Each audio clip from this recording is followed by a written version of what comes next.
Good morning, dear colleagues, ladies and gentlemen. A warm welcome here in the plenary hall of the Senate of the Kingdom of the Netherlands. A special welcome to our guests from Poland, colleagues from Poland who have arrived early this morning, and to the delegation from Ireland who are here on our special invitation. Yesterday evening, we convened in the century-old Hall of Knights. This morning, again, we convene in a century-old hall. This hall has been in use as a meeting hall for representatives of the people continuously since 1655. That makes it the oldest of its kind in the world. Some people always think it's House of Parliament in the UK, but those were built in the 19th century. Sorry. When this room was created in the mid-17th century, the golden age of the Dutch Republic of the 7 provinces, it was specifically requested that it expressed a strong international connection. If you look up, you will see people from all over the world looking down on us with a sense of curiosity.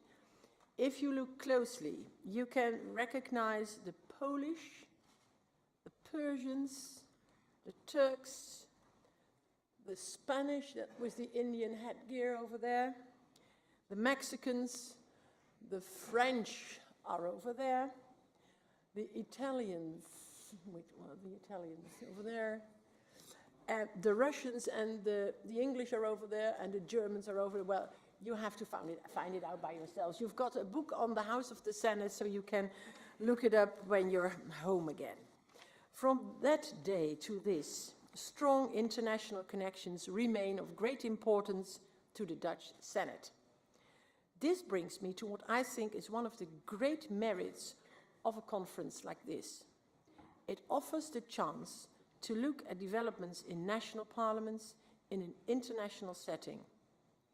What I found most appealing of the Association of European Senates is the compactness of its meetings.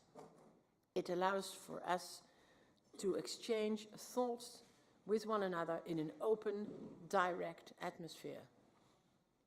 The focus of this meeting will be on changing concepts in the functioning of senates in bicameral parliamentary systems. Today we have 3 interesting themes on the agenda. The first one is hard power versus soft power. Should both houses have the same legislative powers? The second theme is composition of the Senate. In what way is the political power of a Senate determined by its composition? And the third theme is the importance of public opinion. What is the influence of public opinion on the position of the Senate? Before we start, I have some announcements to make. Sure, our day runs as smoothly as possible. Each speaker has a maximum of 10 minutes. Since we are all professional timekeepers, I do not expect any problems in this area. Speakers are requested to speak from the lectern here, and at the end of each speech there is a brief possibility for questions.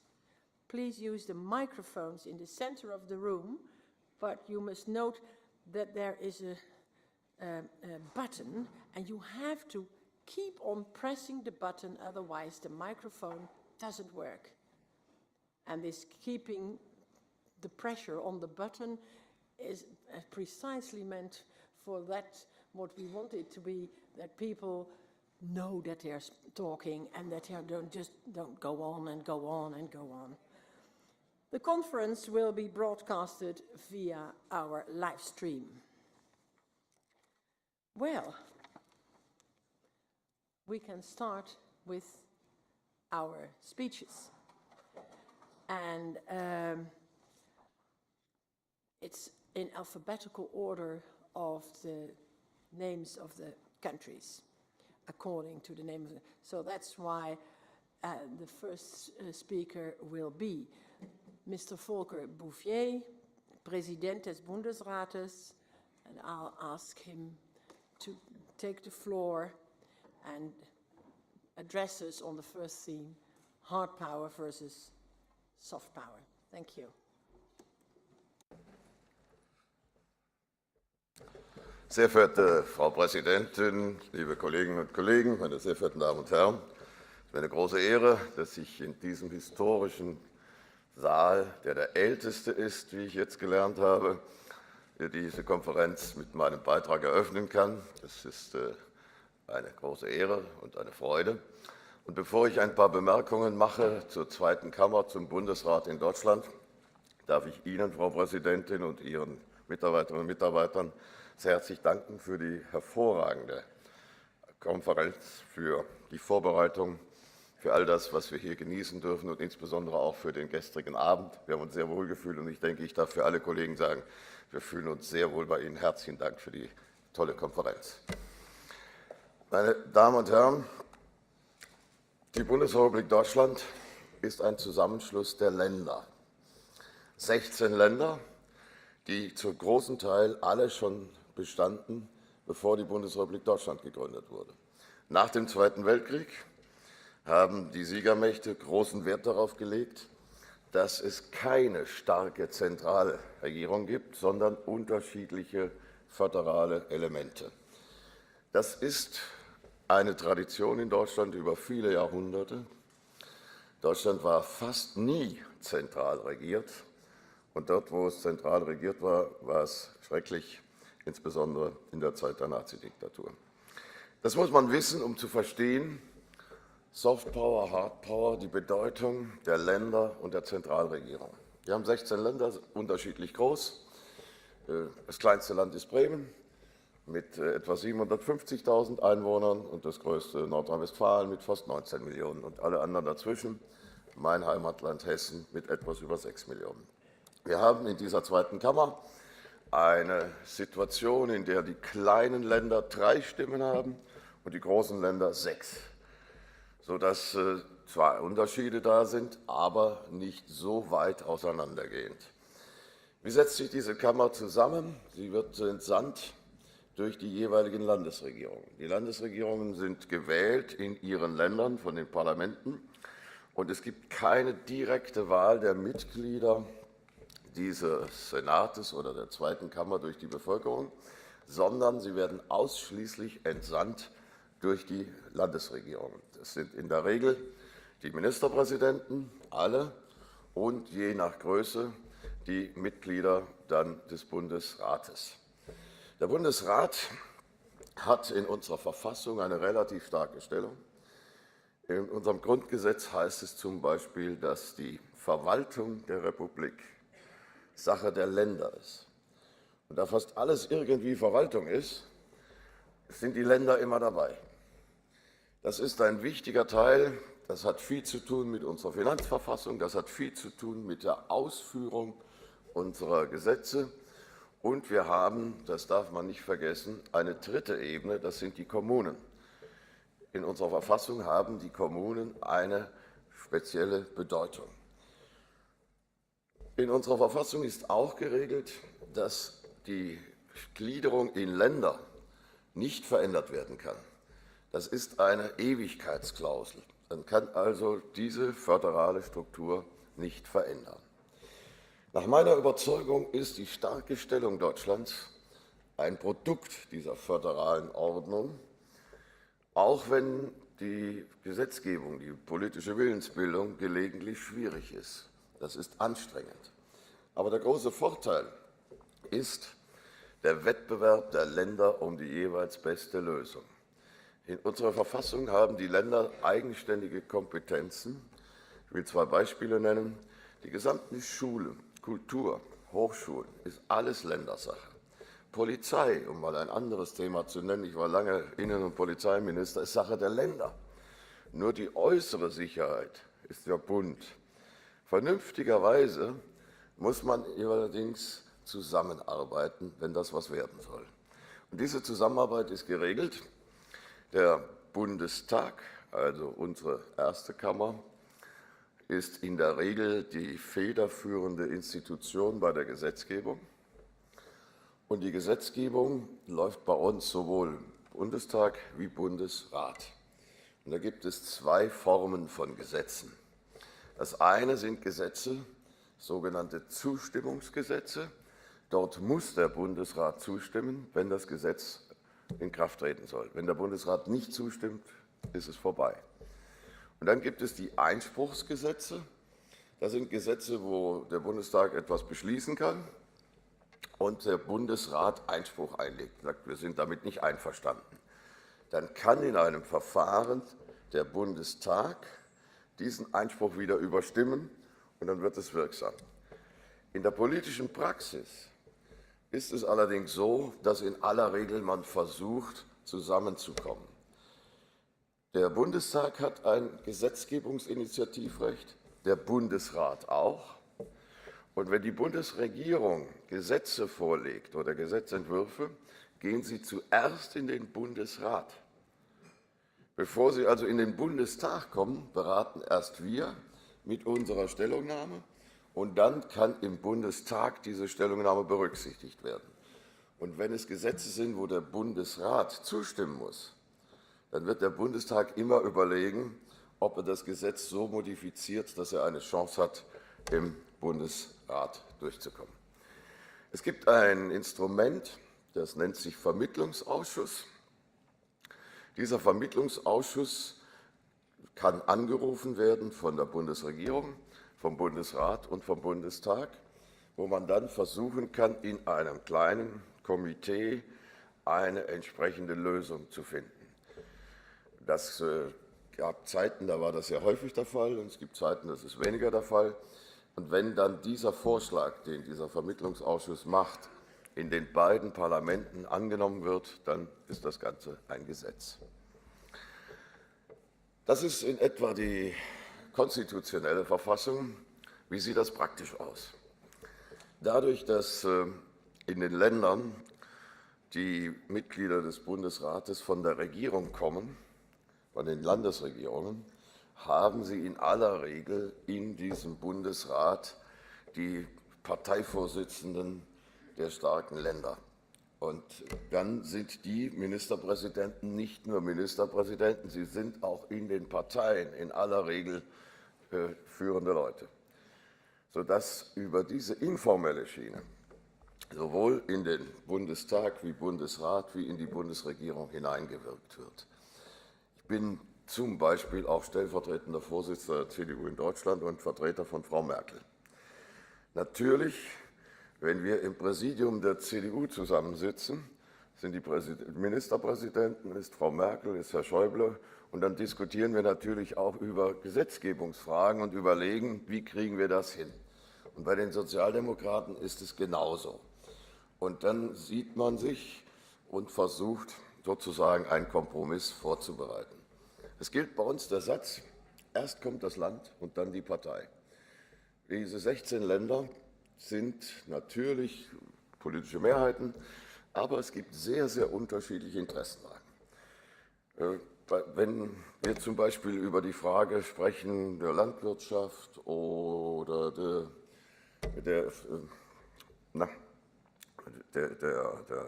des Tourismus in den Alpen, dann ist Bayern hoch interessiert, aber Hamburg nicht so. Wenn es um Fischfang geht, sind die Küstenländer hoch interessiert und die anderen sagen, na guck mal. Und so geht es sehr unterschiedlich zu, aber am Ende doch, glaube ich, sehr konstruktiv. Das heißt, Soft versus Hard Power auf den Punkt gebracht, in Deutschland kann ohne den Bundesrat nichts wirklich entschieden werden. Das wird keine Regierung hinbekommen. Und die Sache ist dann besonders spannend, wenn die Mehrheitsverhältnisse im Deutschen Bundestag anders sind als im Bundesrat. Das haben wir zurzeit. Wir haben im Deutschen Bundestag eine große Koalition mit 80% Mehrheit, aber im Bundesrat hat diese große Koalition keine Mehrheit. Die Grünen sind zum Beispiel im Bundestag sehr schwach nach der letzten Wahl, im Bundesrat so stark wie noch nie in 9 Ländern in der Regierung. Das macht erforderlich, dass man sozusagen zusammenkommt. Und am Ende, ich hatte das erwähnt, ist das ein System, das kompliziert ist, das manchmal auch anstrengend ist, aber aus meiner Sicht einen großen Vorteil hat. Dadurch, dass man sich verständigen muss, sind die Ausschläge in der Politik geringer als in anderen Ländern. In vielen zentral verwalteten Staaten gibt es eine Regierung, die gehen einmal in die Richtung und das nächste Mal kommen die anderen, die gehen alle in die Richtung. Bei uns ist es so, dass durch dieses Check and Balance zwischen beiden Kammern die Notwendigkeit, sich zu verständigen, verhindert die totale Veränderung jeweils der Politik. Das ist aus meiner Sicht unserem Land gut bekommen.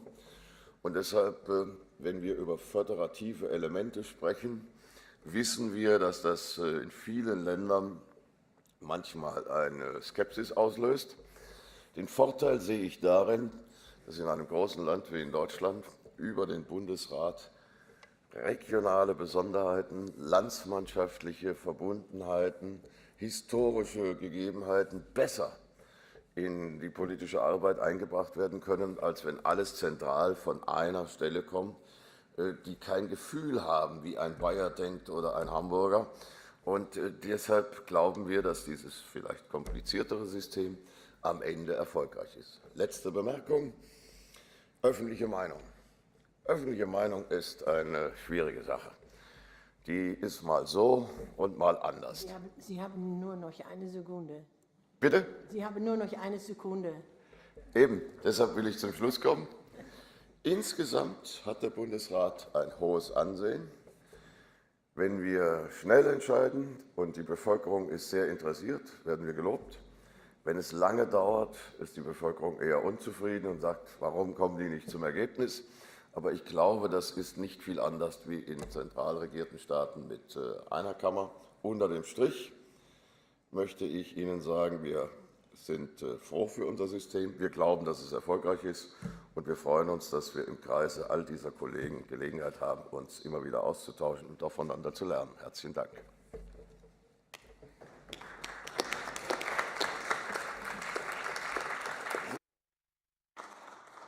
Thank you very much, Mr. Bouffier. Is there anyone who would like to ask one question? Because the reason why I'm so difficult in the timekeeping is that we have to be on time at the King's. We can't keep the King waiting. So maybe, yeah, one question. Okay, thank you. You have to go to this microphone and press the button.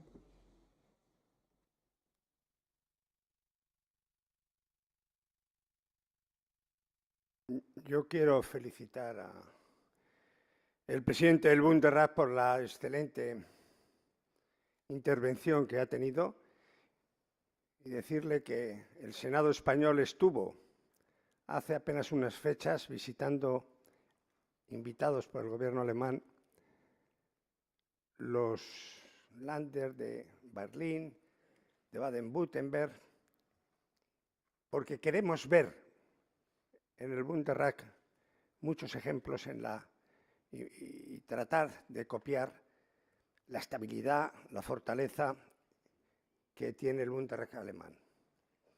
Mi felicitación va también dirigida a una pregunta.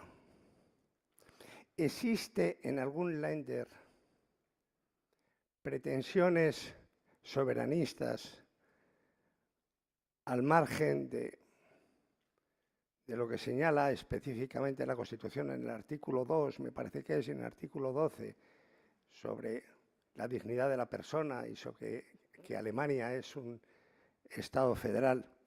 ¿Existe en Baviera o existe en Baden-Württemberg? ¿Existe en algunos Länder que contribuyen económicamente al mantenimiento de otros pretensiones de alguna naturaleza sobre referéndums soberanistas propios? Esa es la pregunta.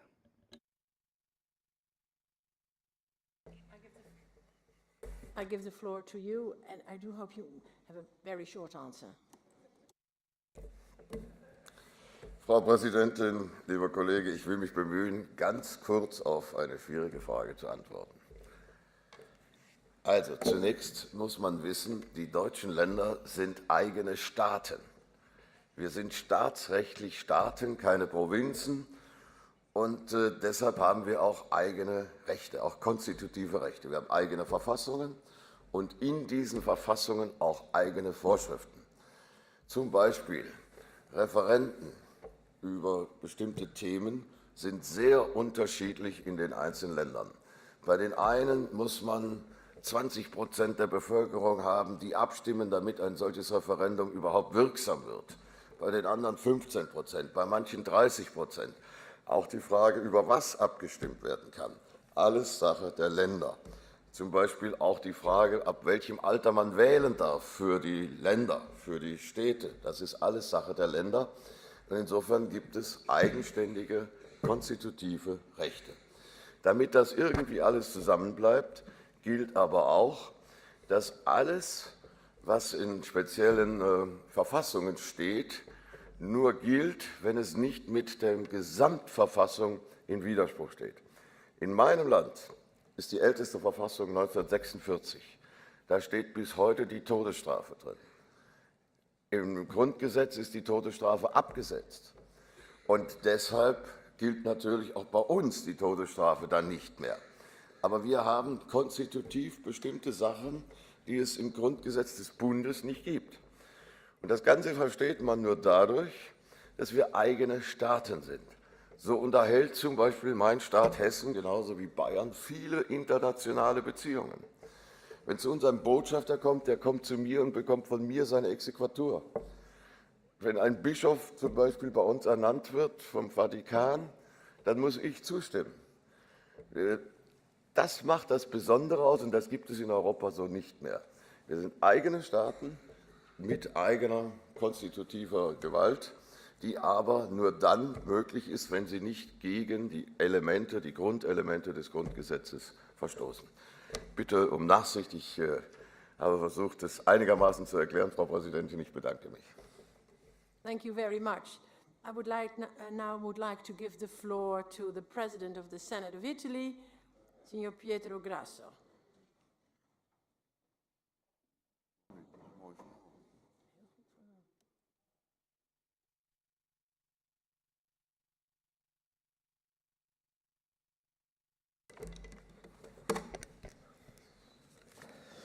Cari colleghi, desidero intanto congratularmi con gli Stati Generali, Parlamento bicamerale dei Paesi Bassi, per la bella ricorrenza del 200° anniversario e poi ringraziare il Senato e la Presidente Ankie Brockes-Knoll per aver organizzato questa 16ª riunione dell'Associazione dei Senati d'Europa, individuando temi di così grande interesse e attualità.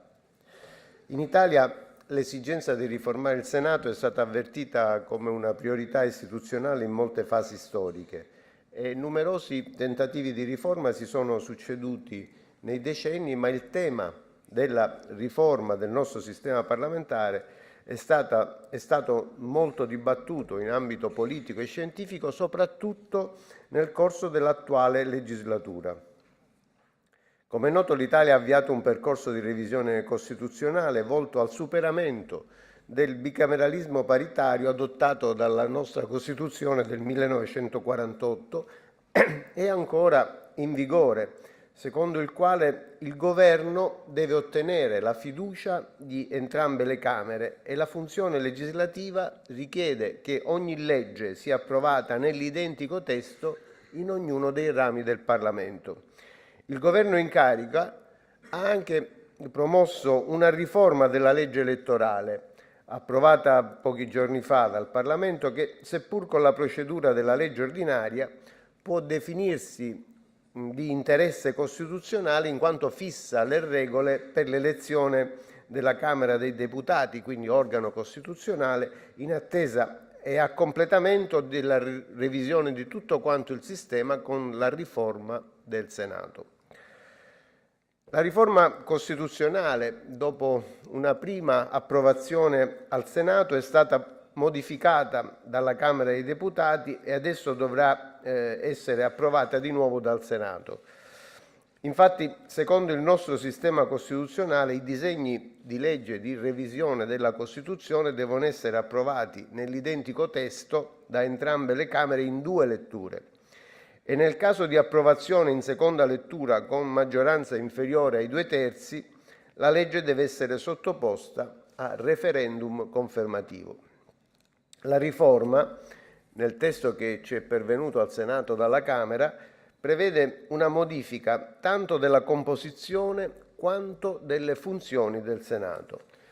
Mentre alla Camera dei Deputati, eletta a suffragio universale diretto, sarà riservata la titolarità del rapporto fiduciario e delle funzioni di indirizzo politico, delle funzioni legislative e di controllo sull'operato del Governo, il Senato, organo ad elezione indiretta, i cui componenti sono eletti dai consigli regionali, tra i consiglieri regionali e in quota minoritaria fra i sindaci, è stato concepito come sede di rappresentanza delle istituzioni territoriali e di raccordo con l'Unione Europea.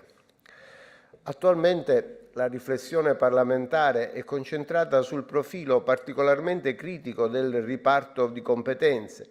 La Camera, infatti, ha emendato il testo approvato in prima lettura dal Senato, trasformando in condivise quelle che inizialmente erano funzioni affidate alla sola Camera Alta. Il Senato, in sostanza, partecipa ad alcune delle funzioni attribuite alla Camera, col compito di concorrere all'esercizio della funzione legislativa. Dal punto di vista della partecipazione al procedimento legislativo, la riforma prevede alcune categorie di leggi bicamerali, leggi costituzionali, elettorali, ma in tutti gli altri casi prevede un intervento del Senato solo eventuale ed essenzialmente consultivo. Infatti, su richiesta di 1/3 dei suoi componenti o in via automatica per i disegni di legge di bilancio, il Senato può esaminare un progetto di legge approvato dalla Camera dei Deputati e sulle proposte di modifica così deliberate la Camera ha il potere di pronunciarsi in via definitiva.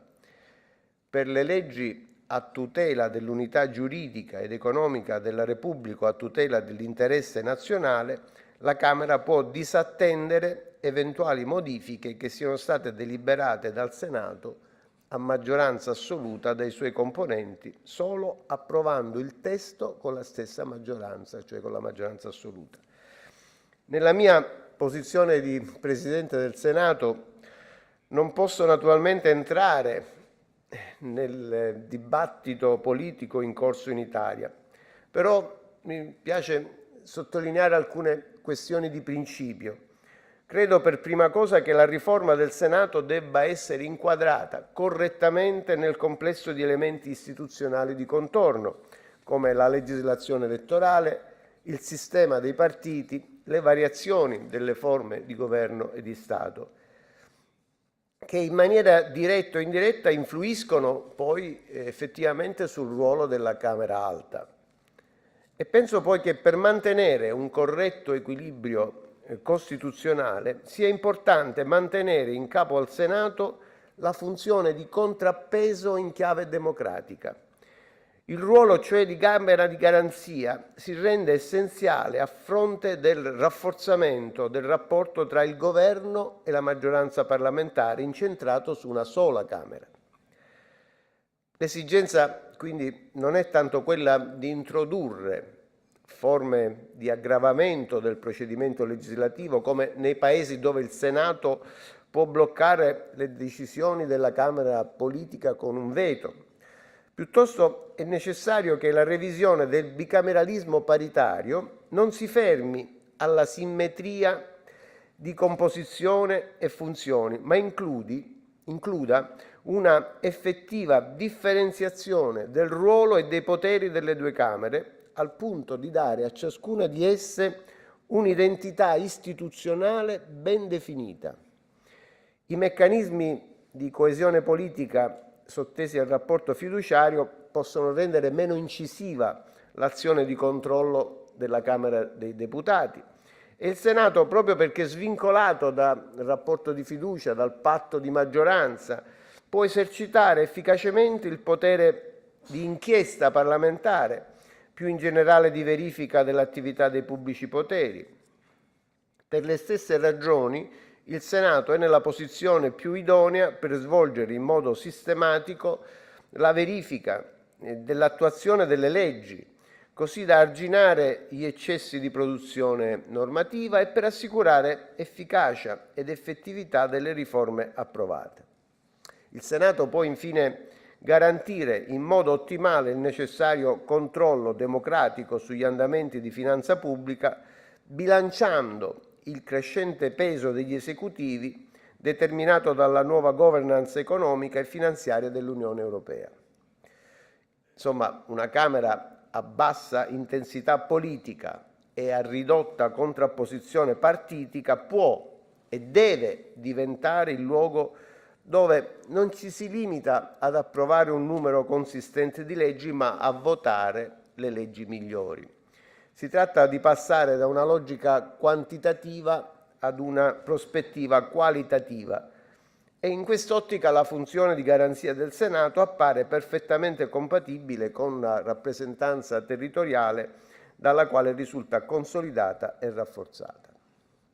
Attraverso il Senato le autonomie territoriali potranno veicolare le proprie istanze nel circuito di governo, in sostituzione o a rafforzamento di quegli organi collegiali già esistenti, composti da rappresentanti degli esecutivi che svolgono funzioni consultive o decisionali per favorire la cooperazione fra lo Stato, le regioni e gli enti locali. Inoltre, e mi avvio alla conclusione, sempre attraverso il Senato le autonomie locali potranno assicurare che l'esercizio delle competenze legislative e amministrative avvenga nel pieno rispetto del principio di sussidiarietà. E questo significa anche considerare ogni realtà territoriale non come marginale, ma al centro sia in termini di ruolo costituzionale sia in termini di responsabilità di ciascun rappresentante verso la propria comunità. Insomma, gli sviluppi del processo di integrazione europea, le sfide della globalizzazione richiedono un adeguamento dei meccanismi istituzionali in termini di efficienza, tempestività e capacità decisionale. Riforme volte a garantire l'attuazione dell'indirizzo politico della maggioranza e a rafforzare la stabilità dell'esecutivo appaiono senz'altro necessarie e indilazionabili, ma al tempo stesso è indispensabile tutelare e consolidare l'autorevolezza del Parlamento, che resta l'architrave degli assetti democratici e rappresentativi. Non ci può essere alcun incremento di efficienza delle istituzioni senza un rafforzamento della loro legittimazione e della loro capacità concreta di incidere efficacemente e in modo trasparente sia dentro le istituzioni sia nei confronti dei cittadini. È quindi necessario riconoscere che l'equilibrio tra i poteri si fonda innanzitutto sul senso di legalità che significa accompagnare a ogni attribuzione di competenza precisi vincoli di responsabilità e di coerenza. Istituzioni capaci di decidere che non si sottraggono alla verifica della loro attività sono istituzioni mai autoritarie, ma autorevoli, non autoreferenziali ma credibili, non chiuse in recinti ma aperte a tutti i cittadini, all'intera società civile, perché capaci di diventare fattori decisivi della coesione e dell'unità nazionale. E lungo questo percorso l'inclusione, la condivisione ampia delle scelte migliori, a mio avviso, è la chiave del successo di scelte destinate poi a durare nel tempo. Grazie.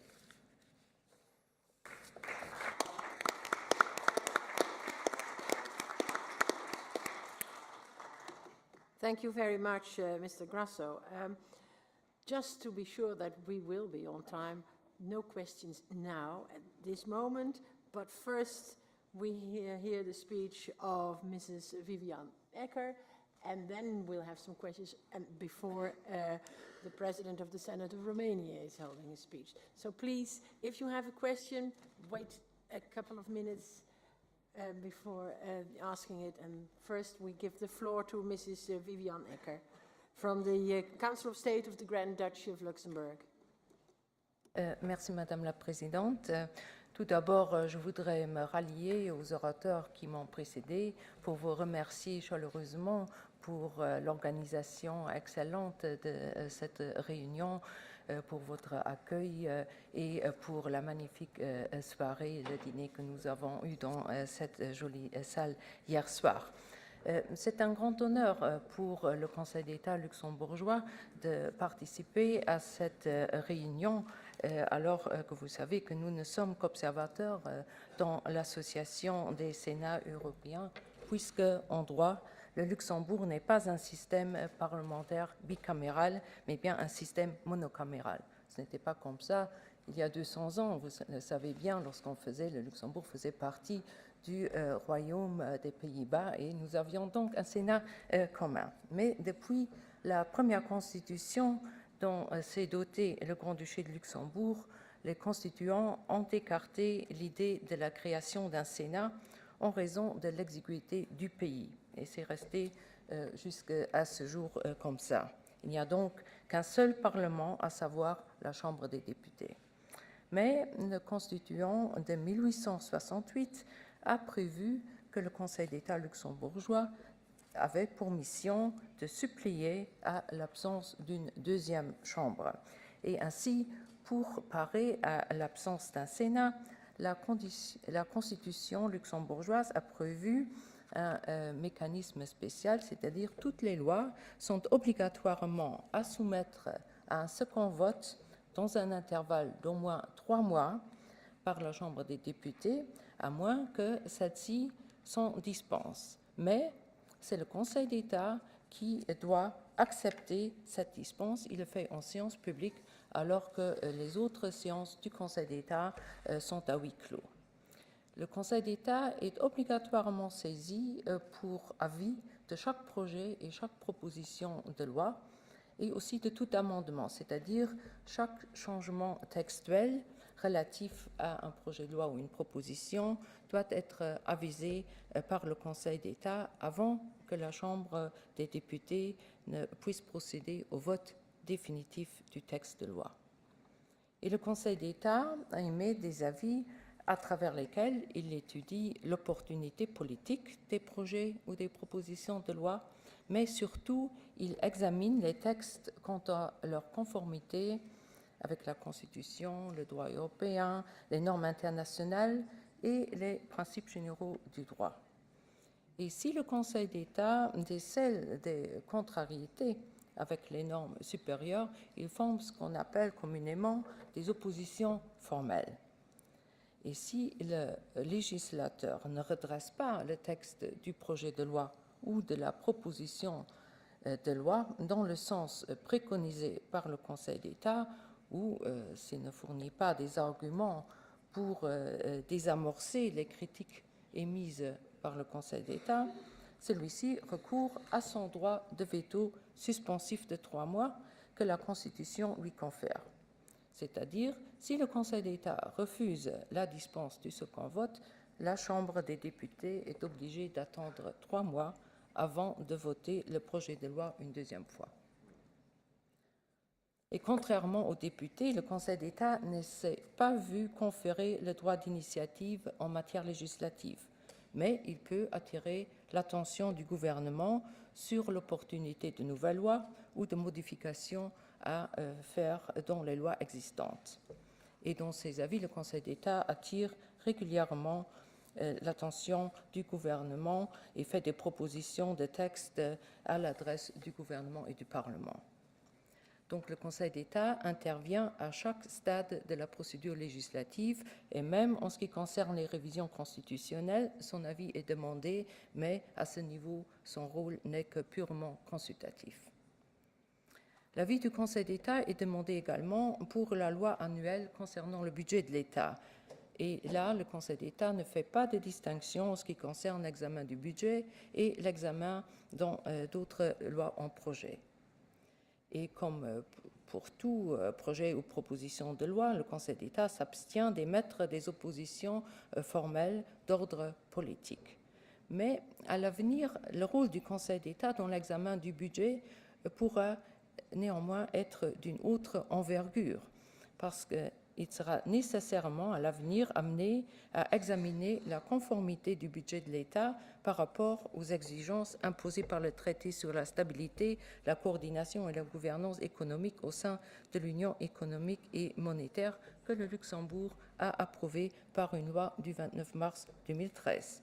Et ainsi, le Conseil d'État pourrait être amené à s'opposer formellement à un budget qui ne respecterait pas le seuil maximal du déficit structurel, alors qu'un tel dépassement ne relèvera plus, comme jusqu'ici, comme dans le passé, du domaine de l'appréciation exclusivement politique, mais constituerait une violation du droit de l'Union européenne. Et dès sa création, le Conseil d'État s'est toujours considéré comme le gardien de la Constitution. Et il n'a jamais hésité à pointer les contrariétés qui se dégageaient des textes lui soumis comme, avec la Constitution. Et sauf de très rares exceptions, la Chambre des députés a toujours tenu compte des oppositions formelles émises par le Conseil d'État. Et la position du Conseil d'État a été renforcée depuis la création en 1996 d'une Cour constitutionnelle, parce que le Conseil d'État, il assure donc le contrôle a priori de la constitutionnalité des lois. La Cour constitutionnelle est appelée à assurer ce rôle a posteriori. Et très souvent, la Cour se fonde dans ses arrêts sur des avis du Conseil d'État. Et le Parlement a donc intérêt à suivre la position du Conseil d'État s'il veut éviter un éventuel litige susceptible d'être porté devant la Cour constitutionnelle. En ce qui concerne l'évacuation des projets et propositions de loi, il a été mis en place au Luxembourg un groupe interinstitutionnel de haut niveau qui est donc composé du président de la Chambre des députés, du Premier ministre et du président du Conseil d'État, qui se rencontrent pour convenir des priorités en vue de l'évacuation des textes de loi en fin d'année législative, donc en juillet ou en fin d'année civile, et d'autres dossiers qui sont urgents sont signalés au Conseil d'État par le gouvernement et par le Parlement, et ces dossiers sont alors traités prioritairement par le Conseil d'État. Si au Luxembourg, il n'y a pas de controverse au sujet de la répartition de pouvoir entre la Chambre des députés et le Conseil d'État, le fait que ce dernier émette des considérations d'ordre politique dans ses avis est quand même régulièrement critiqué. Et d'aucuns aimeraient voir limiter le rôle du Conseil d'État à un examen purement juridique des textes de loi en projet. Mais une réforme du Conseil d'État est prévue dans les mois à venir et une vaste consultation a été faite auprès des partis politiques. Et cette consultation a fait ressortir cependant que les partis politiques sont majoritairement en faveur d'un examen de l'opportunité politique de la part du Conseil d'État, à condition cependant que le droit de veto suspensif ne joue pas pour des considérations politiques, mais seulement pour des considérations d'ordre juridique. Donc nous espérons bien que la réforme ne va rien changer à nos compétences. Je vous remercie. Thank you.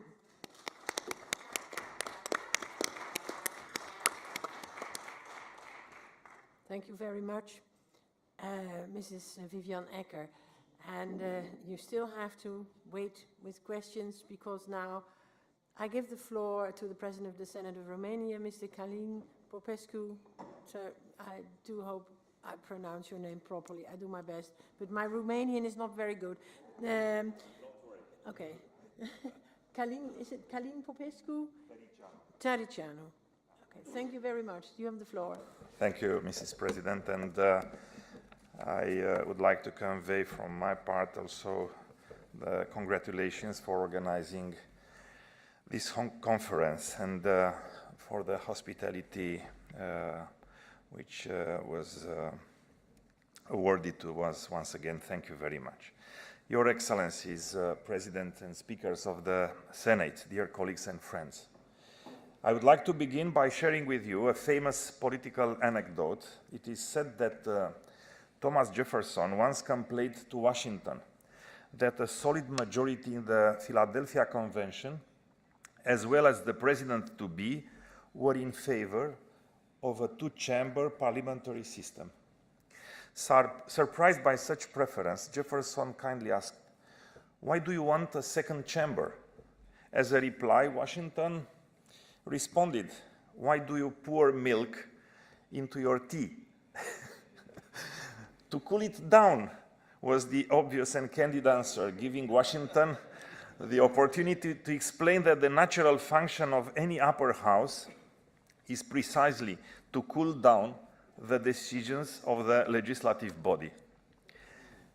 In fact, the American constitutional arrangement embodied more than the principle of moderation assigned traditionally to the upper house. Madisonian democracy conceived bicameralism as a subset of a different constitutional principle, that of the division of power. According to that principle, vested with unlimited power, an individual or one group of individuals will abuse it. There is always an eagerness to retain power, to reward supporters, to punish opponents, and to divert public purposes to private ends. Consequently, power must be limited.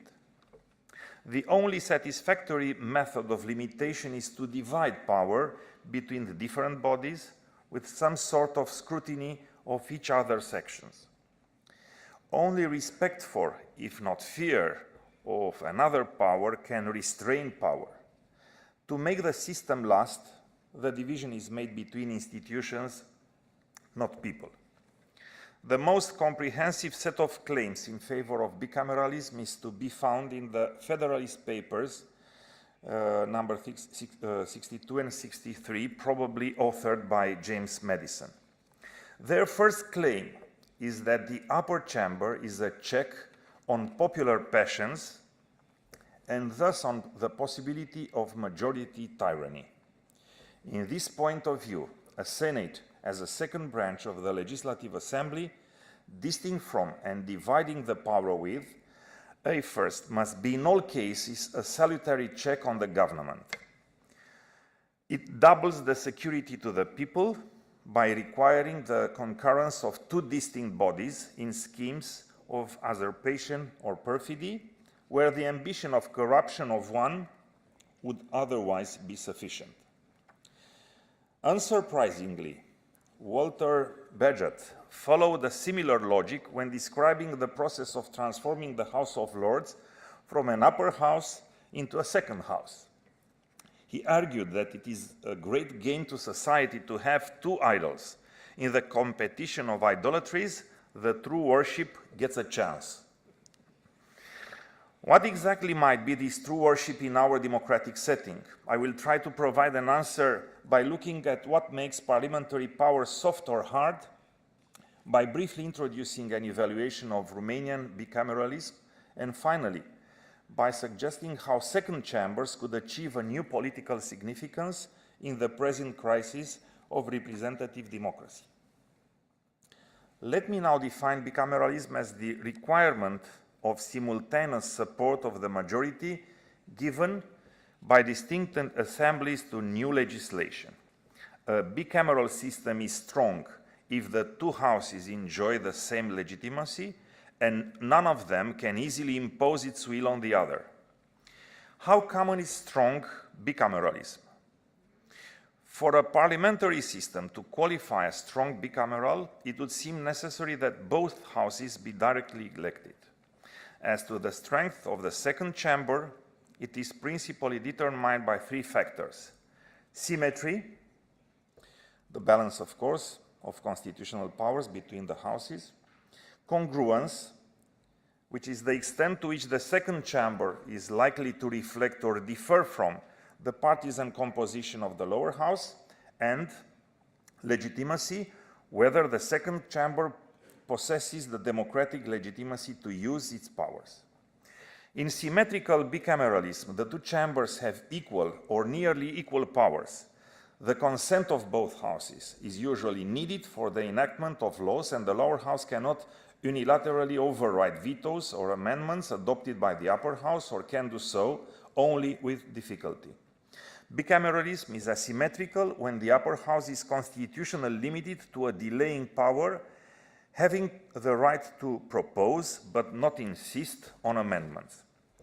Congruence is the term used to describe the similarity of the chambers in terms of their partisan composition, as I've told you. And I will not enter very much into these details. Of course, incongruence is present when the chambers are based on different representative principles, being chosen by different electors at different times or using a different electoral system. For instance, the Senates of Romania and Italy are highly congruent with the lower house, since in these countries both chambers are simultaneously and directly elected using the same electoral system. In Romania, the bicameralism is interesting because during the last 25 years it was subject to two successive arrangements. In Romania, the legislative power is vested in a bicameral legislative consisting of the Chamber of Deputies and the Senate. Both the Chamber of Deputies and the Senate are elected by universal, equal and direct vote. The Romanian bicameralism constitutes, I would say, a rather rare example in Europe of a symmetric bicameralism in which both chambers represent the same population. The constitution, which was adopted in 1991, envisaged a perfect symmetry of the two chambers, elected by proportional representation. Each of them was entitled to examine separately the same piece of legislation. And in case of disagreement of the text, or whenever different amendments were advanced, a mediation procedure was enforced. But in 2003, a constitutional revision was adopted, and now we have a different function of the two chambers. Laws remain in principle bicameral laws, but each chamber has the final and decisive vote according to a division of matters. Once a chamber issues a draft legislation, the other chamber may confirm the vote, modify the draft, or reject the draft. In all three cases, the final decision belongs to the chamber that is sized in a second position. Second is always conclusive. However, the Senate has the last grip, or in language of the Constitution, decisional competency, in every matter related to international treaties and agreements, the public broadcasting companies, the ombudsman, the administration of justice at all levels, the civil service and the general principles of the local government, education, the organization and structure of the government, the military, territorial organization, and the functioning of the Constitutional Court. Hence, the Senate has the power to initiate bills and to amend and vote for bills approved by the Chamber of Deputies. The ordinary legislative process requires the vote of the majority of members present in each chamber. The government is politically responsible in front of both chambers of the parliament, and the chambers may, in joint sitting, withdraw the vote of trust granted to the government by initiating a motion of no confidence. Moreover, since 2008, both the Senate and the Chamber of Deputies are elected on a mixed single-member and proportional system. Senators are elected in a single-member constituencies. It is very important to mention that since 2007, the Romanian Senate is up against a qualified populist challenge. In 2009, at the initiative of the President of Romania, a non-mandatory referendum was held in order to modify the size and the structure of the parliament from a bicameral one to a unicameral assembly with a maximum of 300 seats. With a large majority of 78% nearly. The electors approved the implicit abolition of the Senate. However, there is no constitutional constraint to actually apply such an outcome. Ever since, the abolition of the Senate remains on the agenda of a number of populist pressure groups. And it is so because the hard power of the Senate is a guarantor that true worship, to use Bagehot words, or democracy, to use our language, is safeguarded. To conclude, I refer again to Walter Bagehot, the English Constitution of 1867, because his analysis on the functions of the Parliament proves to be more true than ever. It is not legislation that parliaments really do. Considering that the executive has been the foremost creator of norms. Instead, what only parliaments do is the job to mirror society, to make it intelligible, and to alter it for the better. The expressive and the teaching functions may be today the core functions of the upper and the second houses, but even in symmetric bicameral system, the first house has the last say on financial matters. Consequently, in our age, when representative democracy is challenged by various forms of populism, the duty of the upper house is to make us hear that we would otherwise not hear. Or in other words, to speak the truth to powers that become less and less accountable. Thank you.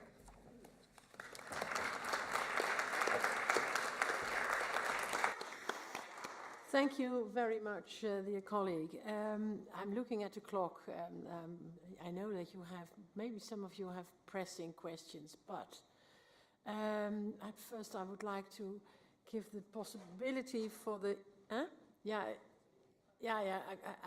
you know, the king is breathing in my neck because, so at first I would like to ask you for the family photograph, and then have a quick cup of coffee, and then we reconvene again at 11 o'clock, and we have to see if there is at any moment the possibility for questions. But at the same time, I would like to ask everybody, please, if you have any questions to the persons who just held a speech, do it over coffee, please, if possible. Thank you very much. Please, for the photograph, we have to be, where do we stand here? In front of that table. So please, heads of delegations, and the staff goes for the coffee already, yeah? Yes. Okay, thank you very much. So heads of delegations, please convene in the middle of this hall. Thank you.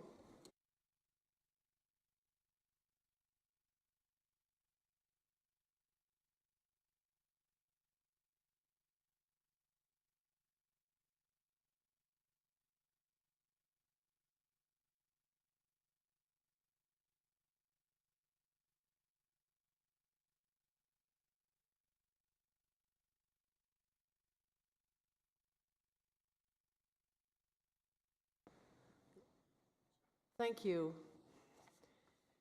We have two more speakers on the first theme. I would first like to invite the President of the Council of States of the Swiss Confederation, Monsieur Claude Hesch. You have the floor.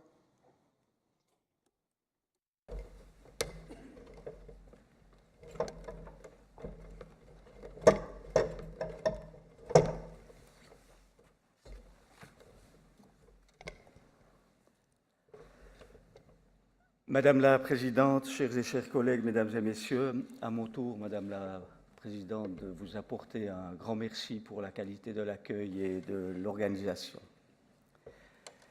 Chers et chers collègues, si Dieu avait été suisse, il attendrait encore le bon moment pour créer le monde. Cette citation illustre une tradition nationale. Au pays des montres, on préfère être à l'heure plutôt qu'avoir de l'avance, mais naturellement, chers collègues, cela peut nous mettre en retard. Je représente une petite région, la République et canton du Jura au Conseil des États, l'équivalent suisse du Sénat, et l'histoire de mon canton, d'ailleurs réputé pour sa tradition horlogère, est un bel exemple de ce souci de ponctualité. Cette histoire nous ramène exactement 200 ans en arrière au Congrès de Vienne. C'est là que les grandes puissances ont dessiné les frontières actuelles de mon pays et qu'elles ont attribué au canton de Berne, grand ensemble protestant et germanophone, une petite région francophone et catholique, le Jura. Vous me l'accorderez, ça sentait très certainement les fins de session. D'ailleurs, beaucoup de Jurassiens étaient insatisfaits de cet arrangement. Mais je vous le disais, au pays des montres, on peut se mettre en retard. Il a donc fallu 150 ans et plusieurs revendications séparatistes avant que le Jura soit enfin séparé du canton de Berne. En devenant autonome le 1er janvier 1979, mon canton est ainsi devenu le 23e canton de la Confédération, après naturellement un vote favorable du peuple et de l'ensemble des cantons suisses.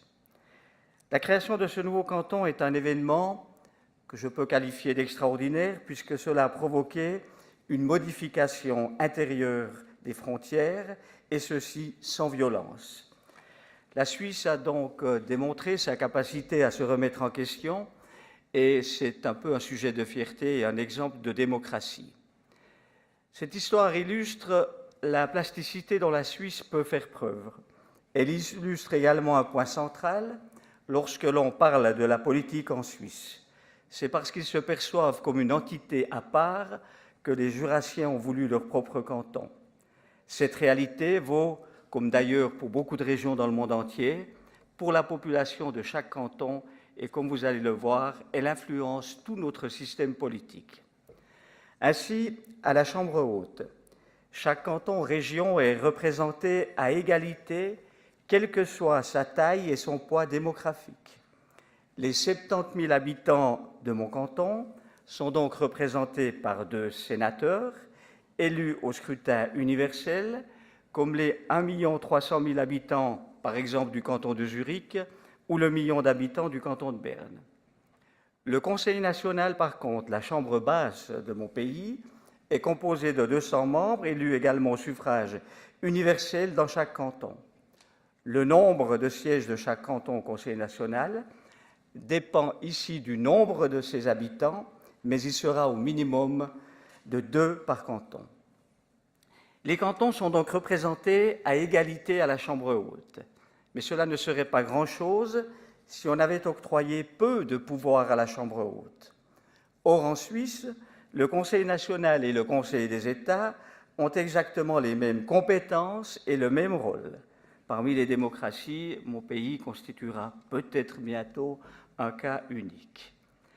Les 2 chambres partagent donc toutes leurs fonctions et ont des compétences strictement identiques, que ce soit pour des questions budgétaires, l'examen d'un projet de loi du gouvernement ou la possibilité d'initier des changements législatifs.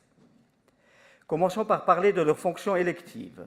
Ce sont les 2 chambres réunies du Parlement qui sont responsables d'élire le gouvernement fédéral tous les 4 ans.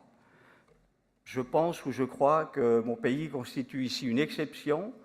Les 7 membres du gouvernement, qu'on appelle les conseillers fédéraux, sont chacun ministres, ils ont exactement le même poids et le collège dans son entier est le chef de l'État. En tant que gouvernement, ils doivent prendre les décisions de manière concertée. Et s'il fallait une preuve que la Suisse est le pays du consensus, la voilà. Il n'y a eu, chers et chers collègues, il n'y a eu que 4 cas de non-réélection entre 1848 et 2007. En général, un conseiller fédéral est réélu jusqu'à sa démission. Je vous le disais en préambule, la population de chaque canton se perçoit comme une entité à part. Elle veut donc rester souveraine sur son territoire. Cette volonté a eu un impact sur les compétences législatives attribuées au Parlement. Je veux parler d'un concept que les membres de l'Union européenne connaissent bien, le principe de la subsidiarité. Selon ce principe, les États membres n'ont confié à la Confédération, c'est-à-dire à l'État central, que les objets qu'elle pourrait mieux traiter qu'eux-mêmes. Ce sont donc les cantons, les régions, qui gèrent leur territoire ou sur leur territoire tout ce qui concerne, entre autres, l'éducation, le système de la santé, plus précisément les hôpitaux ou la police, alors que la Confédération est chargée, par exemple, de l'armée, de la politique étrangère et des transports publics, dont le rail. Chers collègues, je suis membre, j'ai été président de la commission des transports de la Chambre haute. Pour illustrer très brièvement la manière dont le Parlement suisse assume sa fonction législative, permettez que je vous parle d'un projet adopté en 2014 destiné à garantir le fonctionnement de notre système ferroviaire. Ce projet est né tout d'abord d'une initiative populaire. Cette initiative désirait affecter au transport public la moitié des ressources consacrées jusqu'ici au trafic routier. Le Conseil fédéral a préparé un contre-projet sur lequel le Parlement a travaillé. Mais attention, avant qu'il nous parvienne, il a d'abord été soumis aux cantons, aux partis politiques, aux partenaires sociaux, aux organisations actives dans le domaine des transports. Bref, à tous les organes et institutions qui pouvaient avoir un mot à dire en la matière. Le Conseil fédéral a quelque peu revu sa copie en fonction du résultat de cette consultation, et ce n'est qu'ensuite que le Parlement a reçu le projet définitif. La Chambre des cantons donne du poids aux régions périphériques. Le Conseil des États a voulu que les projets d'aménagement de l'infrastructure ferroviaire ne se focalisent pas sur l'axe le plus utilisé, mais s'étendent également à ces régions.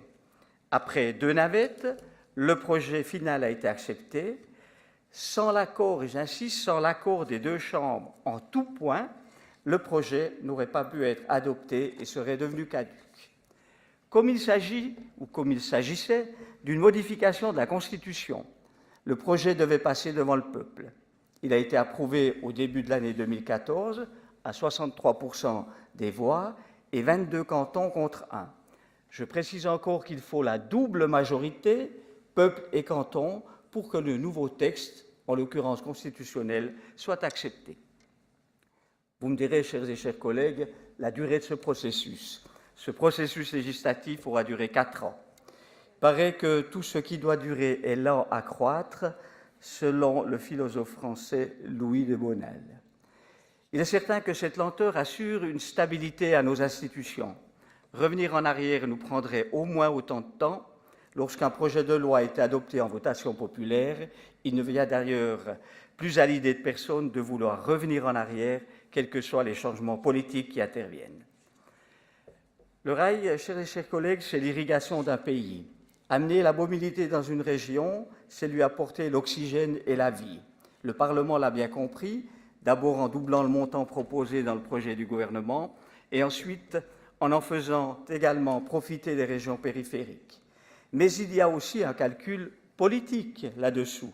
Que le projet profite à chacun est aussi un moyen, au vu du processus suisse, est aussi un moyen de s'assurer de l'assentiment de tous, ou du moins d'une grande majorité. Voilà pour ce qui est d'un pan important de la Suisse, mais en préparant ce discours, me revenait sans arrêt un parallèle avec ce qui se passe aujourd'hui en Méditerranée et qui nous concerne tous. En 2015 et dans les années à venir, nous resterons tous confrontés aux mêmes problèmes.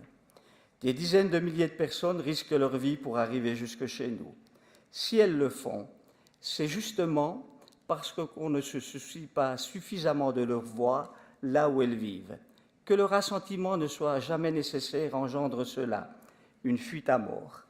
Alors vanter nos démocraties comme je viens de le faire, c'est bien, c'est même un devoir, mais affronter les réalités d'aujourd'hui, c'est encore mieux et c'est toujours plus nécessaire.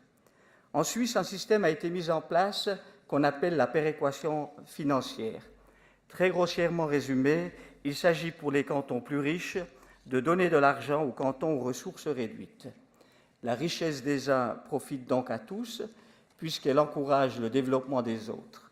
Cette répartition des richesses est un moyen de s'assurer l'équilibre et la stabilité du pays.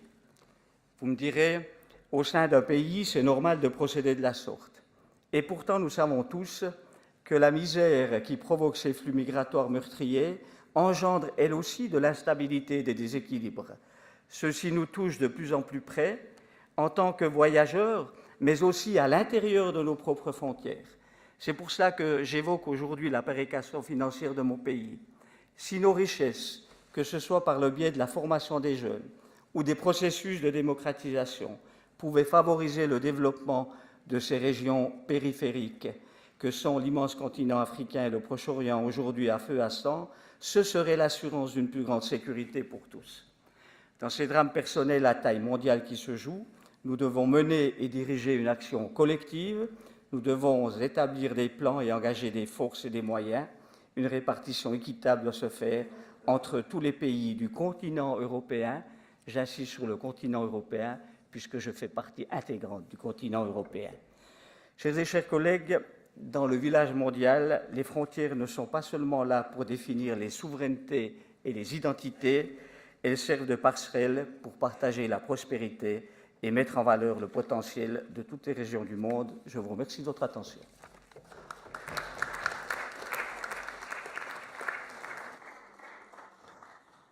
Thank you very much, Monsieur Hesch.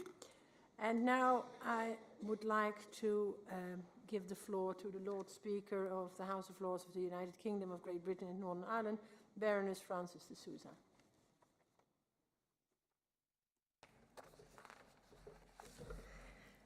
Madam President, can I thank you and indeed the Senate for your warm hospitality. Dear colleagues, I'm delighted to be here. At first glance, the House of Lords speaks softly and carries a small stick. Our debates tend to be calmer and more measured than are often seen in the House of Commons. When challenging the lower house, the stick we wield has very little procedural weight. Disagreements with the Commons are undertaken in the knowledge that we can ultimately be ignored. But lately, we've been wielding that stick with more authority and assertiveness, and we've become more effective at holding the government to account than perhaps ever before. This is particularly important as the Lords' legislative powers are of increasing interest to many in the UK, thanks to the ongoing debate on Lords' reform. Although the reform debate focuses on composition and democratic legitimacy, legislative powers are inextricably linked. Any democratic reform of Lords' membership will have an impact upon the primacy of the lower house. This in turn could complicate and slow our legislative procedures. Let me summarise very briefly our legislative powers as they exist today. All bills have to be agreed by both houses before becoming law, but the primacy of the lower house, the House of Commons, is well established. The Parliament Acts of 1911 and 1949 reduced the power of the Lords from an absolute veto over all legislation to one of delay for around a year on most government bills. A Lord's decision may be overruled in the next session by a simple majority in the Commons. So the Lords ultimately defers to the Commons when there is a significant difference of opinion. It can scrutinise and propose revisions to legislation, but it cannot challenge the democratic authority of the Commons. And it tries only rarely. The Commons has used the Parliament's Act to override the Lords only 7 times in the last 100 years. However, it's worth noting a number of exceptions and qualifications to these acts. For example, bills dealing with taxation, public money can only be delayed by the Lords for a month. Essentially, this means the Lords has no power over money bills and makes no attempts to amend them. But the Lords has some limited hard power. First, any bill seeking to extend the life of a parliament can be vetoed by the Lords. That's a constitutional issue of great importance. Second, and more relevant in everyday terms, the limitations on Lords' powers only applies to bills which start in the Commons. Bills which are introduced in the Lords, around 1/3 of the total, can be vetoed by the Lords themselves. The importance of this should not, I think, be overstated. Any controversial bills which the government suspects the Lords might veto could simply be introduced in the Commons instead. On secondary legislation too, which is excluded from the Parliamentary Acts, the Lords retain some hard power, a veto which cannot be challenged by the Commons. However, these hard powers are rarely, very rarely employed, thanks in part to members' sensitivities about public perception. To kill off legislation against the will of the elected House, even when procedurally allowable, would be unlikely to impress the electorate. And there is another major constraint on the Lord's hard power, uncodified convention. There are a variety of conventions applying to everything from secondary legislation to manifesto bills to votes of confidence. Collectively, and together with the Parliament Acts, they have defined the limits of the Lord's power for much of the last 100 years. So instead, the Lord's relies on soft power, principally its ability to scrutinise in greater detail and at greater length amending bills as it goes. The House benefits from its procedures in this respect. It is a self-regulating House without the strict timetabling rules or the selection of amendments that happens in the Commons. All aspects, every line, every comma of draft legislation can be scrutinised and indeed is scrutinised by the Lords. This means that the House of Lords is free to debate and amend bills line by line. In doing so, it employs a form of constructive delay. In the last session, over 4,500 amendments to government bills were tabled, of which about a third were put forward by the Lords were eventually agreed. When the two houses dispute an amendment, it shuttles between the chambers, so-called ping-pong, in progressively amended form until compromise is reached or one side concedes. Sometimes this can result in very, very lengthy sessions lasting many hours. One, I think, lasted 36 hours. Invariably, a compromise is reached, though, and it's worth noting that a delay mechanism has advantages over a simple veto. It can be used to encourage the lower house to reflect, and it allows time for greater public and media scrutiny of the disputed issues on a particular bill. This can bring about a more constructive outcome than might emerge from a simple veto. So how do all these powers relate to the issue of reform? The 1999 removal of most hereditary peers established membership of the House as a job rather than as an honour. Peers can reasonably claim that they have earned the right to sit there, though I imagine many people will debate that. In effect, the House now perceives itself as more legitimate. Consequently, the Lords has greater confidence in holding the government to account and a greater professionalism with which to do so effectively. They can increasingly bring to bear expertise which is not always so readily available in the Commons. On constitutional matters, and matters concerning civil rights in particular, Lords' opinions often carry real scholarly weight, if not so much procedural weight. For example, the House contains a number of eminent lawyers whose opinions on legal matters are widely respected. When such members disagree with the government, it can often prompt a hasty rethink and an offer of concessions on the part of the government. Post-1999, the Lords has begun to speak a little louder. This assertiveness has manifested itself in two principal ways. First, some of the uncodified conventions defining Lords' powers have weakened. This has particularly been the case during the years of coalition government, which we've had for the past 5 years and which the UK is not particularly familiar with. During this time, when more secondary legislation was challenged, and members of the Lords did not hesitate to attack bills based on manifesto promises. Second, the Lords has employed a greater willingness to insist upon its amendments to bills. Of course, the Commons is free to object to this insistence, but in reality, it has tended to accept defeat about half of the time. I think most in the UK would agree that the effect upon legislation of the Lords' newfound assertiveness has been positive. On issues such as the detention of suspects without charge, a compulsory national identity register, and the incitement of religious hatred, the Lords has successfully challenged the government and secured outcomes generally favoured by the electorate. But it has also brought the two houses into conflict more often than in the past, and this has led many to fear that full reform of the House of Lords could risk bicameral stalemate, giving the House of Lords with an electoral mandate could challenge the supremacy of the House of Commons. Tellingly, this point was raised by the Joint Parliamentary Committee, which considered the most recent attempt at democratic reform, a draft bill in 2012.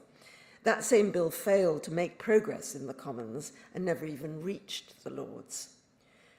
Over the past century, the Lords has avoided using its powers to their full potential.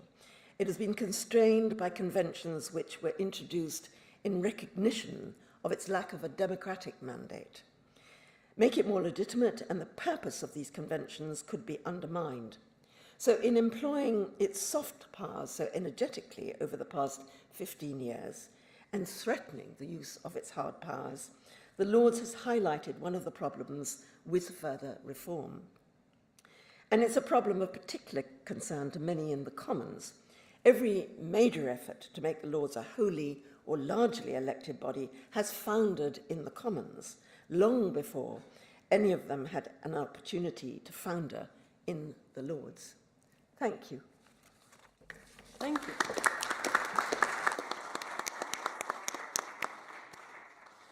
Thank you very much. We have a couple of minutes for questions. Are there any questions on the presentations we've had on theme 1?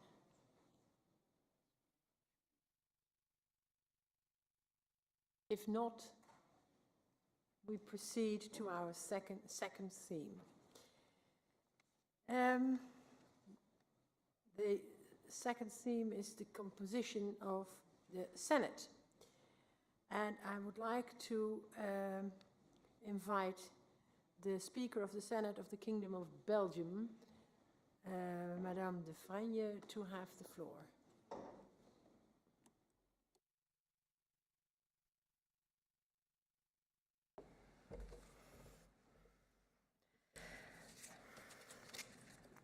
Ladies and gentlemen, dear colleagues, voor eerst wil ik onze zusterinstelling, de Eerste Kamer van het Koninkrijk der Nederlanden, namens de Belgische Senaat hartelijk geluk wensen voor met haar 200-jarige bestaan.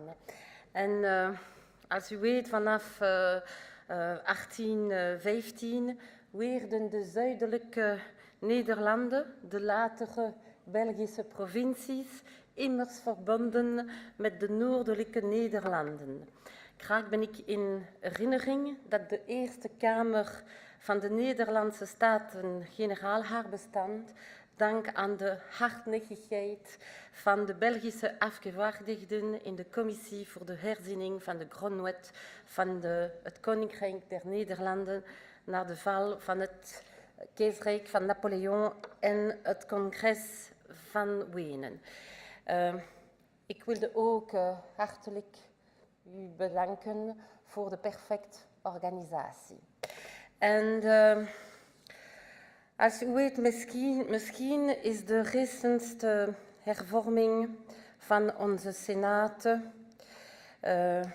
een behoging van het waarborgen van de inspraak van de deelstaatsparlement in de fundamentale... Excuse me. Are you going to hold your speech in... No, I keep on in French afterwards. Okay, because Dutch is not translated. Ah, oké, maar je vais...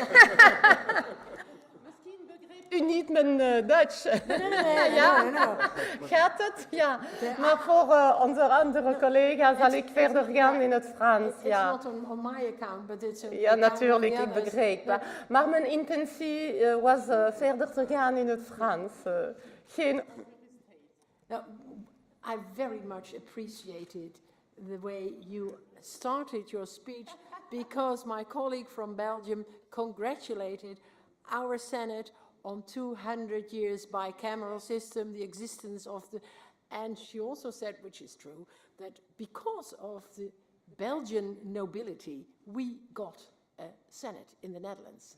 So it was nice to remark on this. It's because of the Belgian. All right, so I'll keep on in French, no problem. Chers collègues, je voulais vous entretenir de l'évolution de notre Sénat belge qui a connu une profonde transformation lors de la dernière réforme de l'État l'année passée. C'est la deuxième transformation fondamentale que nous avons connue dans notre histoire. Et l'évolution de notre Sénat n'est évidemment pas étrangère à l'évolution de l'État lui-même. Alors, nous venons, depuis l'existence de la Belgique, d'un Sénat avec des compétences parfaitement bicamérales, avec une obligation de passer toutes les lois dans les deux chambres, à un Sénat qui était modifié en 1993. Nous avions conservé des compétences bicamérales, nous participions de la même façon à la loi fédérale, je pense par exemple aux matières d'organisation judiciaire. Nous avions un droit d'évocation, ce qui nous permettait de sélectionner un certain nombre de lois à la Chambre et de les examiner au Sénat, la Chambre ayant le pouvoir du dernier mot. Compétences en matière de conflit d'intérêts également entre les régions et les communautés, entre les régions, les communautés et l'État fédéral. Et nous avions aussi la capacité pleine et entière d'initiative, de déposer des propositions de loi, avec aussi un certain contrôle sur le gouvernement fédéral, le Sénat étant une institution fédérale, ce contrôle étant exercé par des questions orales écrites et des demandes d'interpellation. Et puis, 6e réforme de l'État, transfert majeur de compétences envers les régions et les communautés pour plus de 20 milliards d'euros, compétences qui sont parfois éclatées et compliquées à faire le départ et à trouver la summa divisio entre l'État fédéral, les communautés et les régions. Et notre Sénat a donc subi une transformation. Sa composition auparavant était un mixte, une sorte de compromis à la belge, mais vous allez voir que le compromis n'a pas été modifié dans sa philosophie. Un mixte de sénateurs élus directement, de sénateurs qui sont les représentants des entités fédérées, d'abord les provinces et ensuite les communautés et régions, des sénateurs cooptés et enfin des sénateurs de droit, c'est-à-dire essentiellement les membres de la famille royale, les enfants du roi. Et puis, l'année passée, réforme profonde, nous avons maigri, nous nous sommes retrouvés, nous comptons maintenant 60 sénateurs. Ces sénateurs sont des élus des communautés et régions 50. Il y a 10 sénateurs cooptés qui sont en fonction des résultats des élections fédérales. Et donc notre Sénat, qui est censé représenter et qui est au cœur vraiment de l'État fédéral, de représentation des territoires, des entités fédérées, comporte en grande partie 50 sénateurs, des représentants de ces entités fédérées, régions et communautés, mais aussi, compromis à la belge, 10 sénateurs cooptés. Nous ne sommes pas un Sénat paritaire, nous sommes dans un État fédéral, mais nous ne sommes pas un Sénat paritaire, puisqu'il y a 29, vais-je dire, délégués de la communauté flamande, 20 sénateurs du Sud, de régions et régions wallonnes et communautés françaises, un sénateur germanophone. Donc, tout cela est évidemment extrêmement complexe, extrêmement compliqué. J'ai coutume de dire que celui qui comprend le laboratoire institutionnel belge, il peut se balader partout dans le monde et tout saisir, tout ça sera une partie de plaisir. Alors, cet amaigrissement en termes de composition est aussi un changement radical de nos compétences. Nous conservons, nous sommes toujours une institution fédérale, nous conservons des compétences bicamérales, des compétences fédérales, nous avons un droit de regard sur la loi fédérale, c'est le pouvoir, c'est le principe de participation des entités fédérées à la norme fédérale. Cette participation est médiate puisque nous sommes des délégués des institutions fédérées. Nous avons toujours un droit d'évocation, mais à la fois cette compétence bicamérale et ce droit d'évocation sont essentiellement liés aux questions institutionnelles, avec des majorités spéciales. Ce sont les États fédérés, les entités fédérées qui disent « oui, mais nous voulons savoir à quelle sauce vous, l'État fédéral, vous voulez nous manger, par exemple en termes de loi de financement ». Nous sommes compétents pour les conflits d'intérêts, c'est-à-dire quand une décision d'une région ou d'une communauté lèse l'autre communauté, ou quand une décision de l'État fédéral lèse une des communautés, on peut s'en emparer au Sénat. Nous conservons une initiative parlementaire, mais pas par le biais de propositions de loi, mais plutôt par le biais de propositions de résolution. Et nous conservons une capacité d'interpellation du gouvernement par le biais de questions écrites, sachant que chacun des parlementaires qui vient de son entité fédérée a la capacité pleine et entière d'avoir un droit d'initiative. Alors, vous voyez que notre Sénat, eh bien, comme je dis compromis, moi je l'appelle de façon optimiste un petit peu les cellules souches, parce que nous avons gardé un petit peu de tout. Nous avons survécu à cette 6e réforme de l'État qui a transféré beaucoup de compétences vers les entités fédérées. Je ne dis pas que notre existence est garantie à terme. L'éternité, c'est toujours très long, surtout à la fin. Nous sommes évidemment la proie d'un certain nombre d'appétits de certains qui ont une vision plus confédérale de notre État belge. Mais nous voulons quand même dire et lancer ce signal et ce message que notre Sénat, qui a aussi une compétence importante en matière de rapport d'information et qui conserve un petit peu à l'instar du Sénat français ou du Parlement européen sur des matières transversales. Nous apportons une plus-value sur un certain nombre de sujets. Nous travaillons par exemple sur le radicalisme parce que les problèmes ne s'arrêtent pas d'un côté à l'autre de la frontière linguistique. Nous travaillons sur la coparentalité parce que nous sommes une chambre de réflexion. Nous travaillons par exemple sur des plans de mobilité. Nous travaillons sur toutes les questions de pauvreté infantile parce qu'encore une fois, les problèmes ne s'arrête pas d'un côté à l'autre de notre frontière linguistique. Et donc, le message que nous voulons envoyer est un message volontariste, de dire que ce lieu de rencontre entre les entités fédérées entre elles, régions et communautés, ce lieu de rencontre, ce trait d'union entre les entités fédérées et l'État fédéral est indispensable dans un État fédéral digne de ce nom. C'est indispensable parce que nous sommes au cœur de l'État. Parce que si nous ne gardons pas dans notre petit pays, petit mais extrêmement complexe, ce lien, cette capacité de nous parler entre élus du Nord et du Sud, de partager notre expérience, de dire dans tel type de problème, même en matière d'enseignement, comment, je prends ça comme exemple, c'est une compétence qui est communautarisée. Comment réglez-vous les dossiers? Comment réglez-vous les problèmes? Est-ce que nous pouvons partager ensemble une expérience?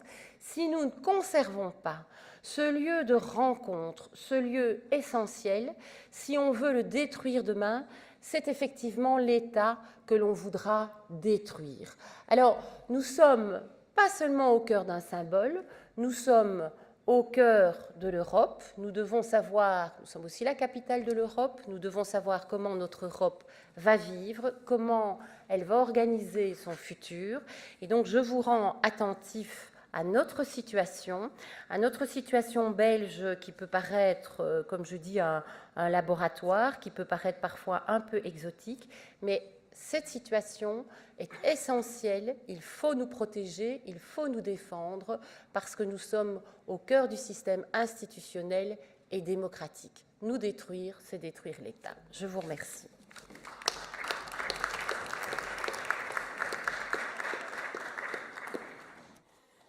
Thank you very much. I now give the floor to Mr. Tadic, Deputy Speaker of the House of Peoples of the Parliamentary Assembly of Bosnia and Herzegovina.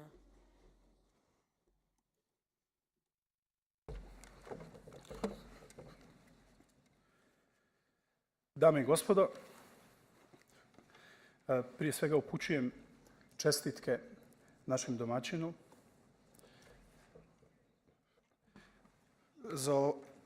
za ovaj veliki jubilej i zahvaljujem za zaista sjajnu organizaciju konferencije. Mnogi od vas misle da je ovo što ste čuli od uvažene koleginice iz Belgije komplikovano. Ali još niste čuli kako izgleda Bosna i Hercegovina.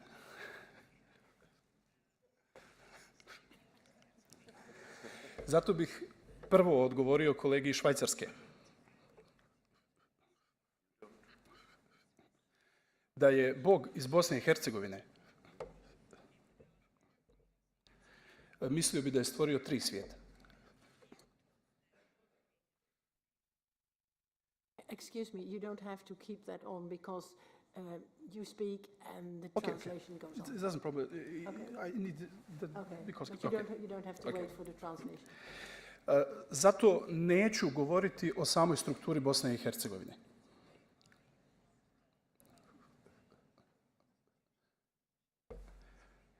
To je poznata struktura i rezultat je jednog mirovnog sporazuma.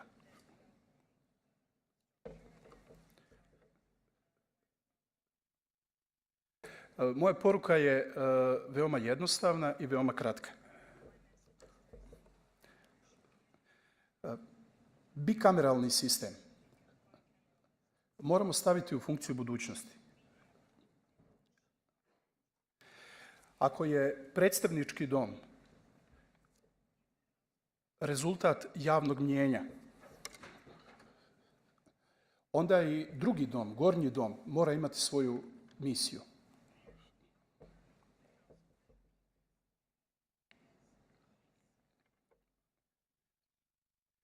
Mislim da ta misija treba biti vezana za najvažniju potrebu danas u Evropi.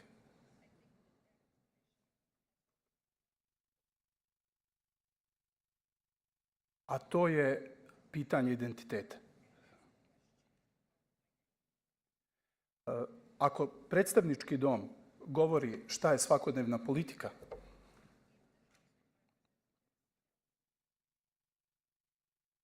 onda gornji dom mora čuvati identitet zemlje za koju služi.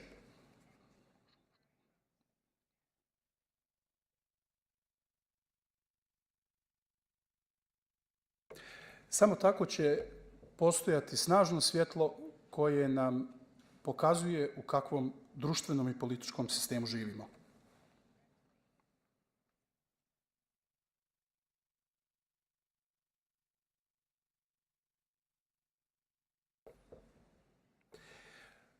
Građani imaju predstavnički dom.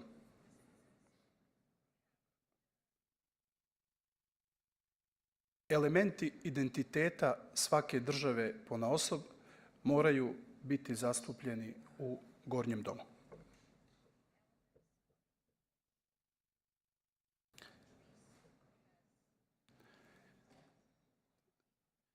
Dakle, elementi svakog identiteta. U Bosni i Hercegovini mi imamo svega 15 članova Doma naroda, to je gornji dom.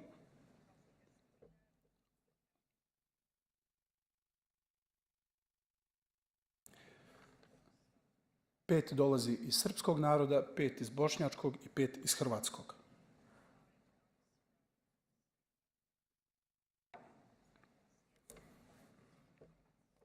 Mi imamo potpuno iste nadležnosti kao i predstavnički dom.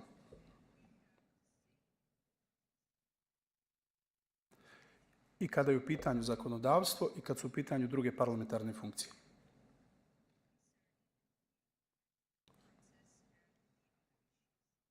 Zahvaljujući tome, održavamo mir i političku stabilnost.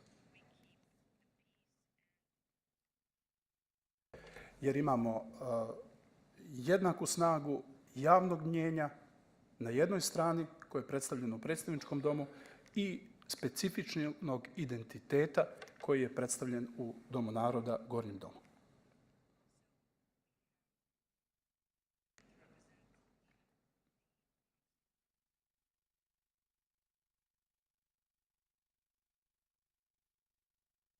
U tom kontekstu i pitanje ljudskih prava i pitanje ekonomskih i političkih interesa jasnije se vidi.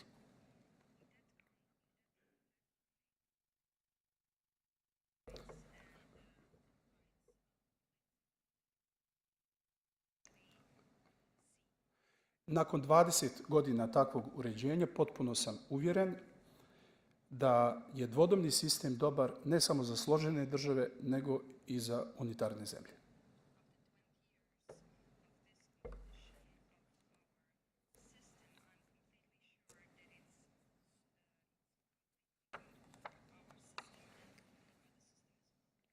Hvala.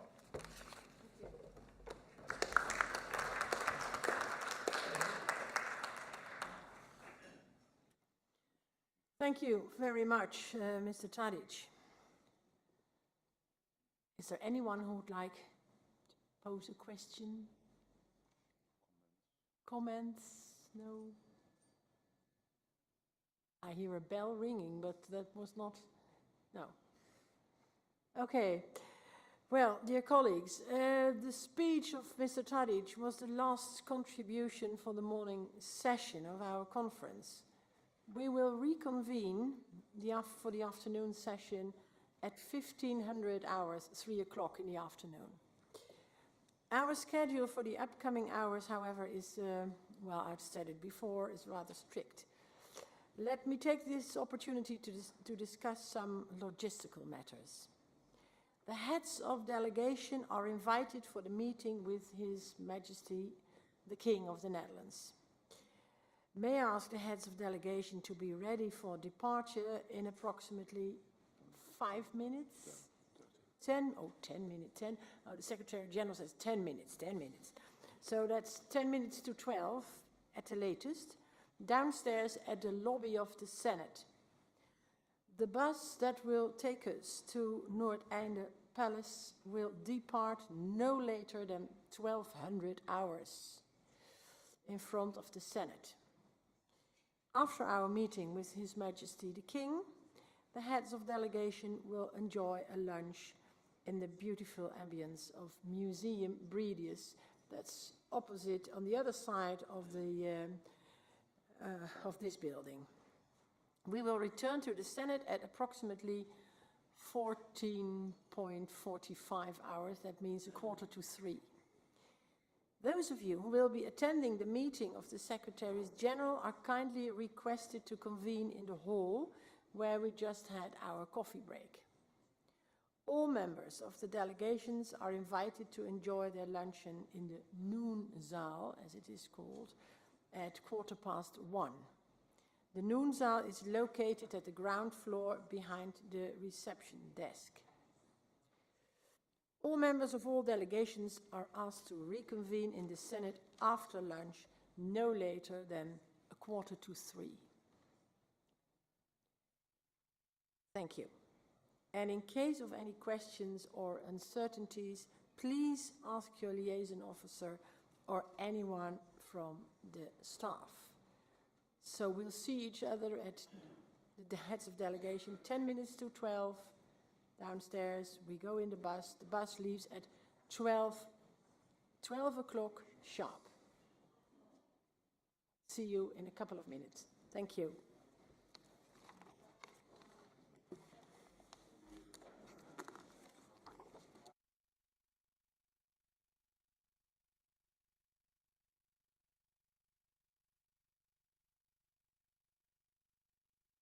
Dear colleagues, it's 3 o'clock, so we start again.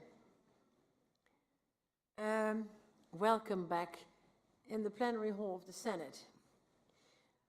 I would like to continue with our conference. There are still 7 speakers left on our agenda.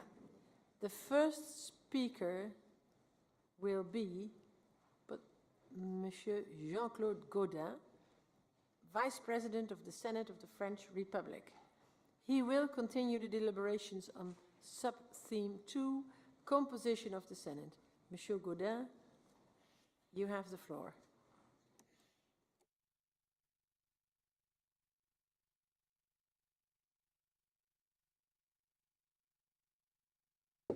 Bon, Madame la Présidente du Sénat des Pays-Bas, chers collègues, mes premiers mots, Madame la Présidente, seront, comme tous les collègues, pour vous remercier de votre accueil, de votre courtoisie, de votre gentillesse habituelle. Chers collègues, le bicamérisme à la française se présente comme un bicamérisme équilibré et différencié. Le Sénat de la Ve République a toute sa spécificité, sa propre légitimité. Nous ne sommes pas les Claude des députés et le Sénat n'est pas la copie conforme de l'Assemblée nationale. Comme le spécifie l'article 24 de la Constitution, le Sénat, élu au suffrage indirect, représente les collectivités territoriales de la République, les communes, les départements, les régions. Plus précisément, nous sommes les élus, des élus territoriaux. Nos électeurs sont les délégués de plus de 36 000 communes, plus de 95% de notre corps électoral. Les conseillers départementaux et régionaux s'ajoutent. Le système électoral date pour l'essentiel de 1875, 150 ans déjà. Il est le fruit d'un compromis entre les républicains et les monarchistes, partisans d'un contrepoids limitant les risques d'une assemblée omniprésente.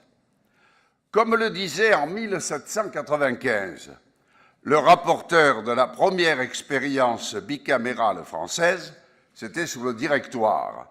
Les députés sont la passion, l'imagination de la République. Les anciens, c'étaient les sénateurs d'alors, en sont la raison. Le Sénat joue ainsi le rôle de balancier, stabilisateur de la République. Pour être indirect, le suffrage sénatorial n'en est pas moins universel. Nous sommes des parlementaires de pleine compétence, à part entière. Nous avons le même statut, les mêmes compétences que les députés. Droit d'initiative, droit d'amendement, droit de questionnement. C'est le principe de parité qui domine jusqu'à ce que le gouvernement donne le dernier mot à l'Assemblée nationale. 10% seulement des textes en moyenne depuis 1958, la création de la Ve République. La navette demeure, quelles que soient les divergences politiques, le mode de droit commun de l'adoption des lois. Certes aussi, le Sénat ne peut renverser le gouvernement, à la différence de l'Assemblée nationale, qui n'a d'ailleurs pas censuré un gouvernement depuis 1962. Mais à l'inverse, le gouvernement ne peut dissoudre le Sénat, qui exprime de ce fait la continuité de la République, avec la possibilité pour le président du Sénat d'assurer l'intérim de la présidence de la République. Comme parlementaires, nous sommes les représentants de la nation, si bien que notre compétence est générale et identique à celle de l'Assemblée nationale. Nous pouvons ainsi délibérer sur les textes financiers, sur un texte par exemple comme la création de la métropole de Marseille, je m'y intéresse beaucoup, ou encore sur la prolongation de l'intervention de nos forces armées un peu partout, hélas, dans le monde. Je ne vous cacherai pas que notre mode de scrutin a suscité quelques critiques, notamment sur la surreprésentation réelle ou supposée de nos communes rurales. Mais force est de constater que ces critiques sont devenues moins virulentes à la suite de l'alternance à gauche du Sénat en 2011. On disait « le Sénat ne sera jamais à gauche ». Ben, en 2011, il a été. Alors les critiques, évidemment, se sont atténuées. Faut-il augmenter le nombre des délégués des grandes villes au risque de donner la majorité des bulletins à des non-élus? Le Conseil constitutionnel a bon droit, nous l'interdit. Nos électeurs devant être, pour l'essentiel, des élus. À la vérité, le Sénat français puise sa force, sa légitimité, dans l'organisation décentralisée de la République. C'est l'article 1er de notre Constitution. Le Sénat exprime la diversité de la France urbaine, quelquefois on dit sururbaine, rurale ou hyper-rurale. Pour reprendre la belle formule du président Gérard Larcher, la démocratie du nombre et celle du territoire doivent se combiner pour améliorer la représentation du citoyen. En fait, le citoyen vote 2 fois pour le Parlement français, directement à l'occasion des élections législatives et indirectement à travers les élections sénatoriales. Permettez-moi enfin d'insister sur l'importance trop souvent sous-estimée du renouvellement par moitié des sénateurs, lesquels sont élus pour 6 ans, 1 an de plus que les députés. Il en résulte que le Sénat ne s'inscrit pas dans le rythme quinquennal de l'exécutif, les élections législatives étant dans notre pays généralement la réplique de l'élection présidentielle. À la différence de l'Assemblée nationale, qui vit en symbiose naturelle avec le gouvernement, la vocation première du Sénat n'est pas de soutenir ou de combattre le gouvernement, mais d'exprimer pleinement la diversité des territoires qui font la richesse de la France. Ce décalage dans le temps constitue une force pour le Sénat. Le Sénat d'aujourd'hui, renouvelé à la suite des élections municipales de 2014, bénéficie d'une représentativité plus récente, je qualifierais cela de plus fraîche, que l'Assemblée élue en 2011. Avec un mode de scrutin aux 2/3 proportionnel, le système électoral fait qu'aucun groupe ne détient la majorité absolue des sièges. La composition pluraliste du Sénat, moins sensible au fait majoritaire, explique le style sénatorial des débats. Au Sénat prévalent la liberté de la discussion, le respect mutuel des idées, la recherche de l'accord le plus large pour aboutir à de meilleures lois, qui sont quelquefois faites sous la pression médiatique et rapidement par le gouvernement. Il arrive même au gouvernement, lorsqu'il ne veut pas la discussion au Parlement, d'agir alors par décret. Et la République française, dans la République française, le décret a force de loi. Ça se passe en ce moment. Et ça fait beaucoup de protestations.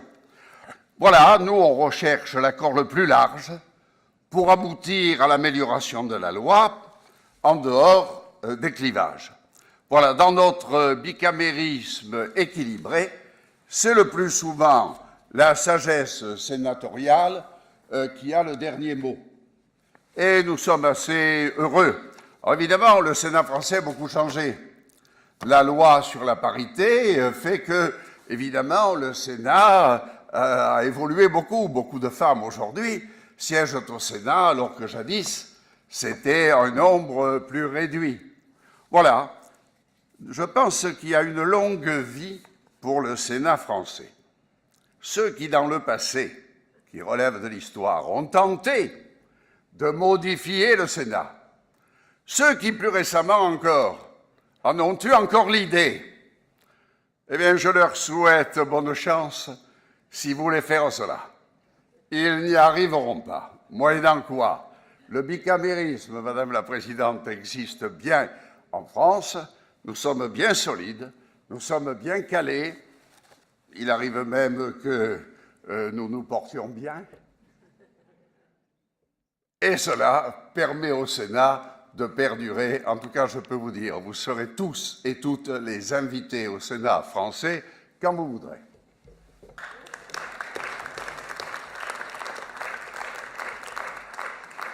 Merci, chers collègues. And now, it was a very interesting speech. I would like to invite the President of the Republic of Poland, Mr.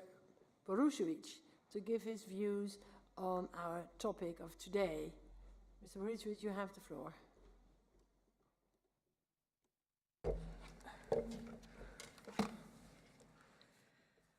Powinienem zacząć od tego hasła, na którym pan przewodniczący skończył. I w zasadzie to by wystarczyło. Ale chciałbym na wstępie podziękować pani przewodniczącej za gościnę i za zaproszenie i przeprosić także, że nie mogłem być w dniu wczorajszym. A to dlatego, że prezydent przesłał do Senatu projekt referendum w bardzo ważnych, kluczowych 3 sprawach, że jest tak okres wyborczy bo pojutrze będzie druga tura wyborów prezydenckich. I nawiązując do słów pana Popescu, musiałem zostać, żeby być tym mlekiem dolewanym do tej gorącej kawy,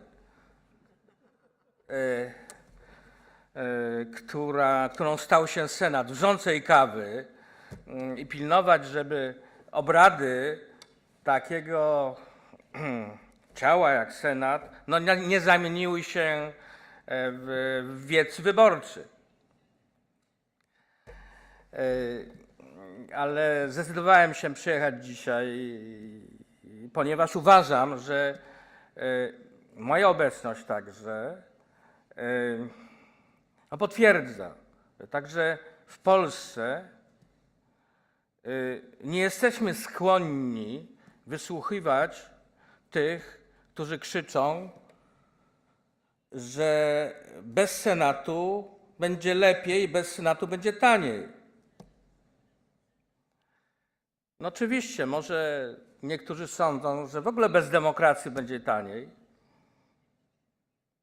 ale to zawsze okazuje się, że cena pójścia w tym kierunku jest zawsze znacznie droższa, niż się wydaje ludziom, którzy się po prostu na tym nie za bardzo znają, dają się uwieść różnym tego typu hasłom.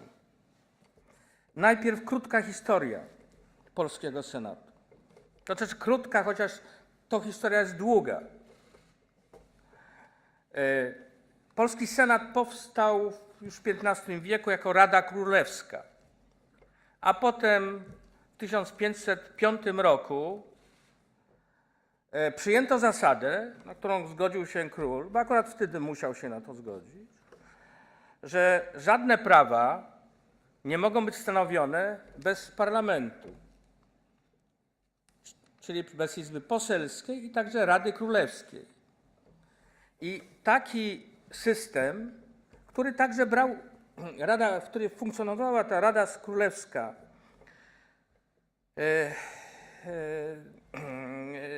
taki system funkcjonował przez ponad 250 lat. Lepiej albo gorzej, ale funkcjonował. I w połowie XVI i Rada Królewska brała także udział w elekcji króla, w wolnej elekcji, bo w pewnym momencie w Polsce wybierano króla. Pierwszym królem został zresztą Henryk Walezy, Francuz. I tak ten Senat funkcjonował. Senat funkcjonował aż do czasów rozbiorów polskich, czyli końca XVIII wieku. Potem oczywiście zniknął wraz z państwem polskim. I Senat odrodził się w okresie międzywojennym, kiedy odzyskaliśmy niepodległość. I to tak jest w takiej naszej świadomości polskiej, że wtedy, kiedy Polska jest niepodległa, to jest Senat, a wtedy, kiedy tracimy niepodległość, to Senat jest likwidowany, albo nie ma go, albo jest likwidowany. Tak było w roku 1946, kiedy komuniści w wyniku sfałszowanego referendum zlikwidowali Senat. I ten stan bez Senatu trwał do roku 1989, kiedy pierwsze po wojnie wolne wybory, w pełni wolne, odbyły się właśnie do Senatu. Do Izby Niższej to były wybory kurialne. 65% miała zapewniona partia rządząca wraz z satelitami. To się potem załamało, ale w pełni wolne wybory były do Senatu. Rezultat porażający, który załamał w ogóle tamtą władzę, bo 99% uzyskał ruch Solidarność. Na 100 senatorów 1 tylko senator był spoza tego ruchu. To było takie silne uderzenie polityczne, że załamało ówczesną władzę, która już i tak była w sytuacji dość trudnej. Ale Senat był wynikiem jednak umowy z tamtą stroną, z ówczesną władzą. Senat był wynikiem tak zwanego okrągłego stołu. I w zamyśle ustrojowym Senat miał równoważyć pozycję prezydenta. Prezydentem miał być Jaruzelski, jak przedstawiciel obozu ówczesnej władzy, zaś Senat miał równoważyć pozycję prezydenta, dlatego udało się wymusić wolne wybory, w pełni wolne wybory do Senatu i Senat otrzymał kompetencję, jeżeli chodzi o wetowanie ustaw, taką samą kompetencję, jaką miał prezydent. Czyli żeby odrzucić weto Senatu, trzeba było, tak jak weto prezydenta, przegłosować to ponownie z Izby Niższej 2/3 głosów. I ten system, który wtedy został zapoczątkowany, on się nieco zmienił, stworzony się nieco zmienił, ale no nadal ten układ, jak między Sejmem, między Izbą Niższą a Senatem, pozycją Izby Niższej a Senatem, on trwa nadal. No bo wiadomo, że w sytuacji ustabilizowania bardzo trudno zmienić ustrój państwa. Nawet jeżeli się wcześniej uważało, że to jest system tymczasowy. Senat po powstaniu zajął się, Izba Niższa zajęła się reformami gospodarczymi, które przeprowadziła bardzo szybko, w ciągu pół roku, a Senat zajął się samorządem. Senat stworzył samorząd, opracował ustawy, przeprowadził te ustawy przez proces legislacyjny i w ciągu pół roku od propozycji ustawowej w Polsce były pierwsze wybory do samorządu.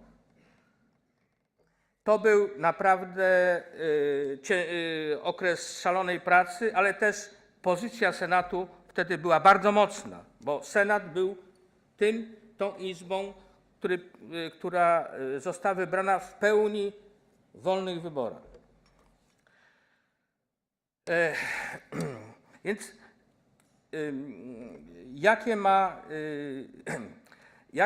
jak u nas wygląda pozycja Senatu? No, Polska jest krajem unitarnym, silną pozycją samorządów, także samorządów wojewódzkich, ale jest krajem unitarnym. My nie mieliśmy takiej tradycji jak Niemcy, gdzie ten element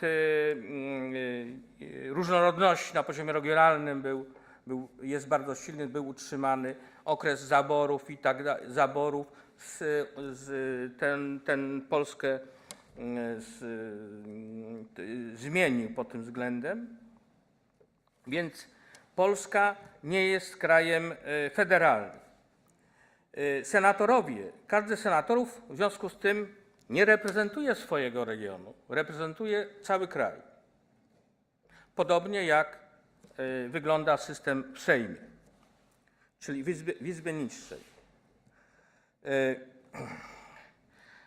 Kompetencje Senatu, no to przede wszystkim kompetencje ustawodawcze, ale Senat ma słabszą pozycję ustawodawczą, może występować z propozycjami nowych ustaw po przegłosowaniu jako całość w Sejmie, to grupa posłów może wysuwać takie propozycje, ale przez Senat przechodzą wszystkie ustawy, które uchwala Sejm i Senat dokonuje przeglądu tych nowych propozycji, oczywiście dokonuje poprawy.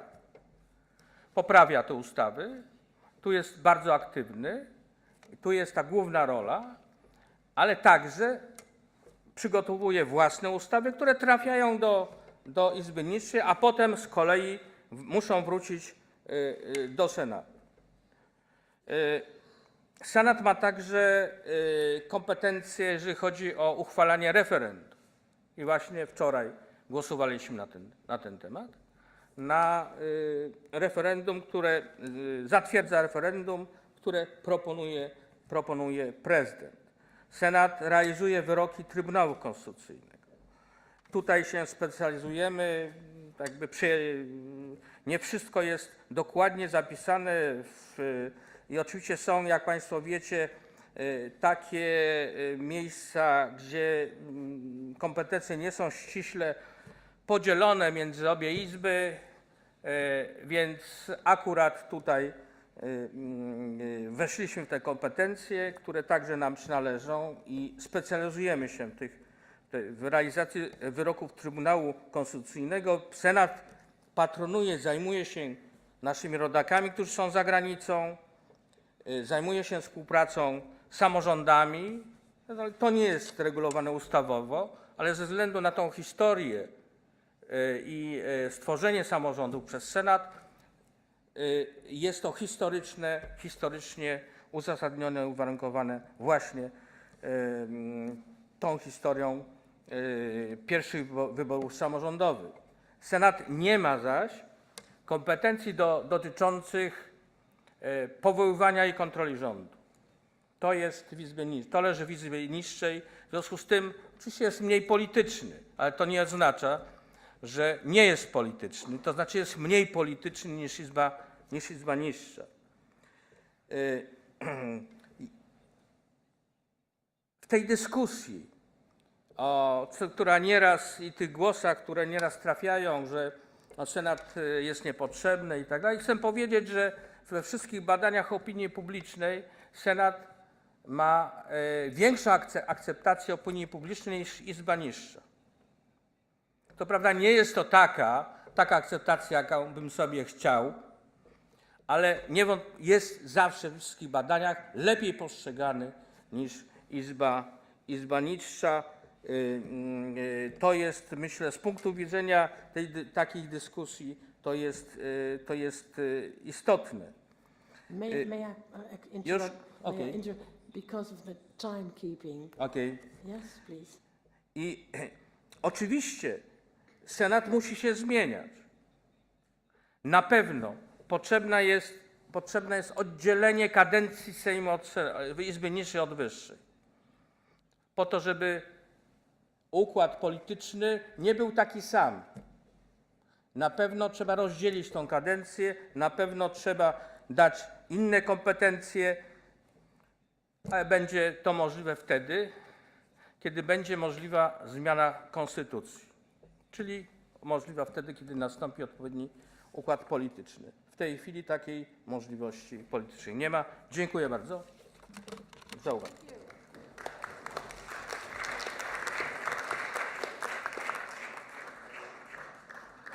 Thank you very much. I would now like to invite our third speaker this afternoon, and that will be the President of the National Council of Slovenia, Mr. Bervar.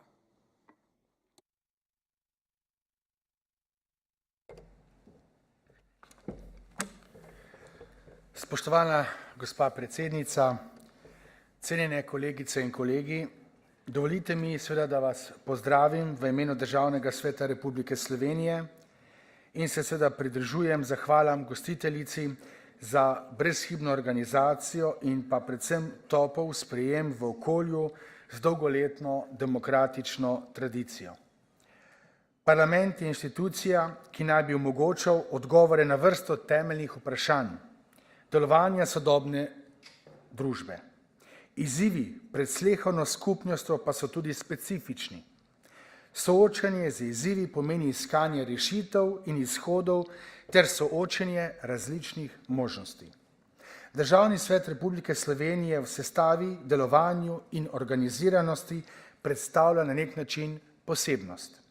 Državni svet Republike Slovenije namreč sestavljajo 5 interesnih skupin, in sicer predstavniki delodajalcev, delojemalcev, kmetov, obrtnikov in samostojnih poklicev, negospodarskih dejavnosti in lokalnih interesov, ki je tudi največja interesna skupina. 5 interesnih skupin v državni svet po številnih kanalih iz neinstitucionalno organizirane volilne baze in iz raznih oblik civilne družbe prinašajo raznovrstne, celo specializirane iniciative in interese. Tudi do političnih strank je v drugačnem odnosu. Neposredna posledica drugačnega odnosa do političnih strank je dejstvo, da v državnem svetu niso organizirani klubi političnih strank. Glede navedenega menim, da je obstoj drugega doma smiseln, če imamo drugačno institucionalno osnovo in drugačno ureditev, kjer se splošno politično predstavništvo dopolnjuje z interesnim predstavništvom. Takšni dvodomnosti sta lahko domova parlamenta v odnosih komplementarnosti in sodelovanja. Državni svetniki opravljajo svojo funkcijo nepoklicno, razen predsednika državnega sveta. 5-letni mandat državnim svetnikom omogoča, da so v pristojnem delu bolj avtonomni in neodvisni od trenutne politične strankarske dinamike. Nepoklicno upravljanje funkcije prinaša v državni svet neposredne izkušnje iz prakse. Svetniki ohranjajo vsakodnevni stik s področjem, ki ga zastopajo. To dejstvo ima neposredni vpliv na kakovost dela državnega sveta. Interesi različnih družbenih skupin se v državnem svetu srečujejo na institucionaliziran način, odločitve pa sprejemajo na podlagi soočenja argumentov na visoki strokovni ravni.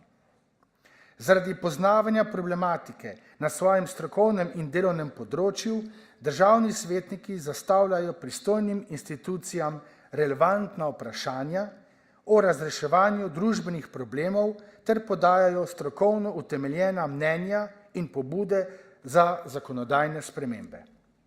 Ena od pomembnih vlog, ki državni svet postavlja med vidne institucije v državi, je prav njegovo povezovanje s civilno družbo in različnimi interesi. Številnimi javnimi posveti omogočamo civilni družbi in jo spodbujamo, da se aktivno vključuje v procese soodločanja o zadevah javnega pomena. Državni svet zaradi sodelovanja s civilno družbo predstavlja vezni člen med državami, državljani in dnevno politiko.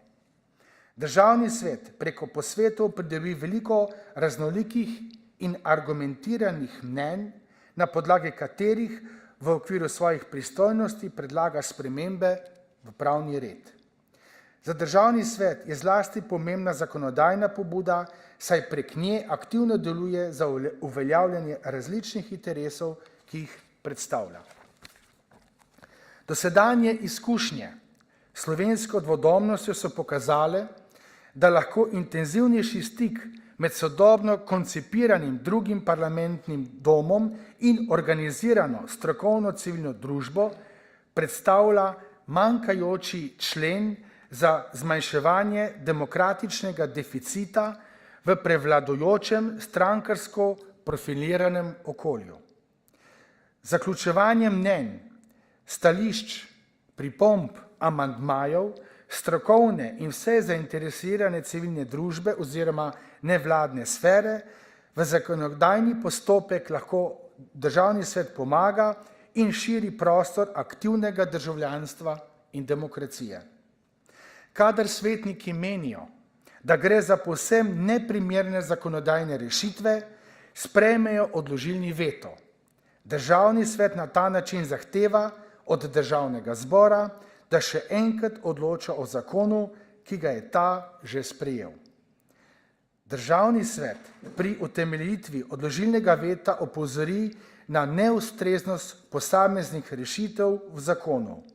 Na te pomanjkljivosti predhodno opozarja že med samim zakonodajnim postopkom. Državni svet Republike Slovenije si obenem prizadeva za iskanje takih procesnih rešitev, ki bi zagotovile višjo kakovost sprejete zakonodaje in preprečile zaplete pri uveljavitvi premalo domišljene zakonodaje. Zahteva po ponovnem glasovanju o zakonu omogoča iskanje širšega političnega soglasja v določenem problemu. Državni svet Republike Slovenije lahko tudi zahteva postopek pred Ustavnim sodiščem, glede na skladnosti zakona in drugih splošnih aktov za Ustavo in zakoni. To pristojnost je Državni svet večkrat tudi uporabil. Ustavno sodišče je že večkrat odločilo v korist Državnega sveta in s tem potrdilo, da so bila opozorila Državnega sveta v zakonodajnem postopku v veliki meri utemeljena.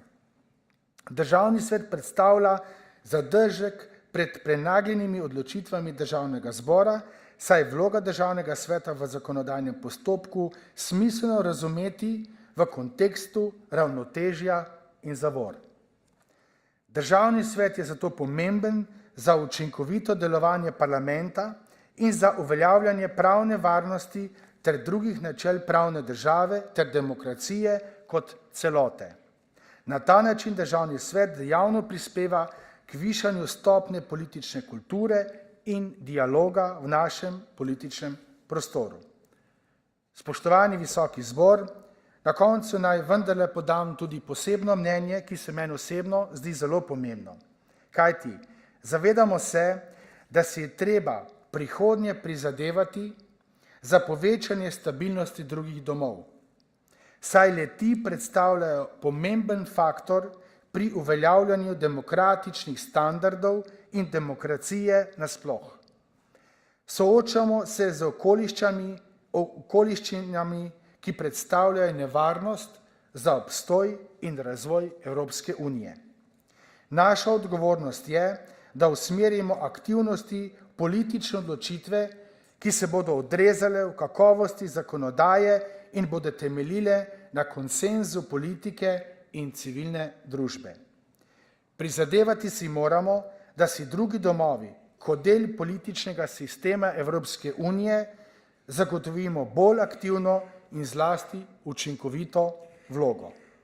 Spoštovani kolegi, naj seveda na koncu uradno naznanim kandidaturo Državnega sveta Republike Slovenije za leto 2017, ker si želimo organizirati srečanje Združenja evropskih senatov v Sloveniji. Vsem ob tem pa želim seveda vam, drage kolegice in kolegi, da še naprej želim uspešne, predvsem pa inovativne in vsebinsko bogate razprave. Hvala lepa.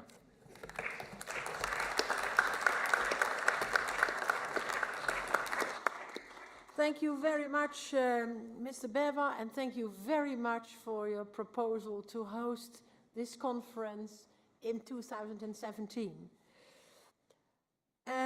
After hearing from the Senate of Slovenia, I would like to pass the microphone to the last speaker on this subject, the Vice President of the Senate of the Kingdom of Spain, Mr. Juan José Lucas Jiménez.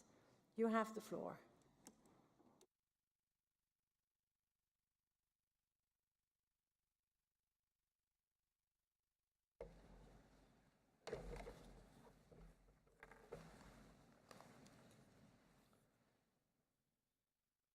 Excelentísima señora presidenta, queridos colegas, es para mí un honor participar en la reunión de esta asociación que nos convoca hoy a la sesión 16ª en la ciudad de La Haya.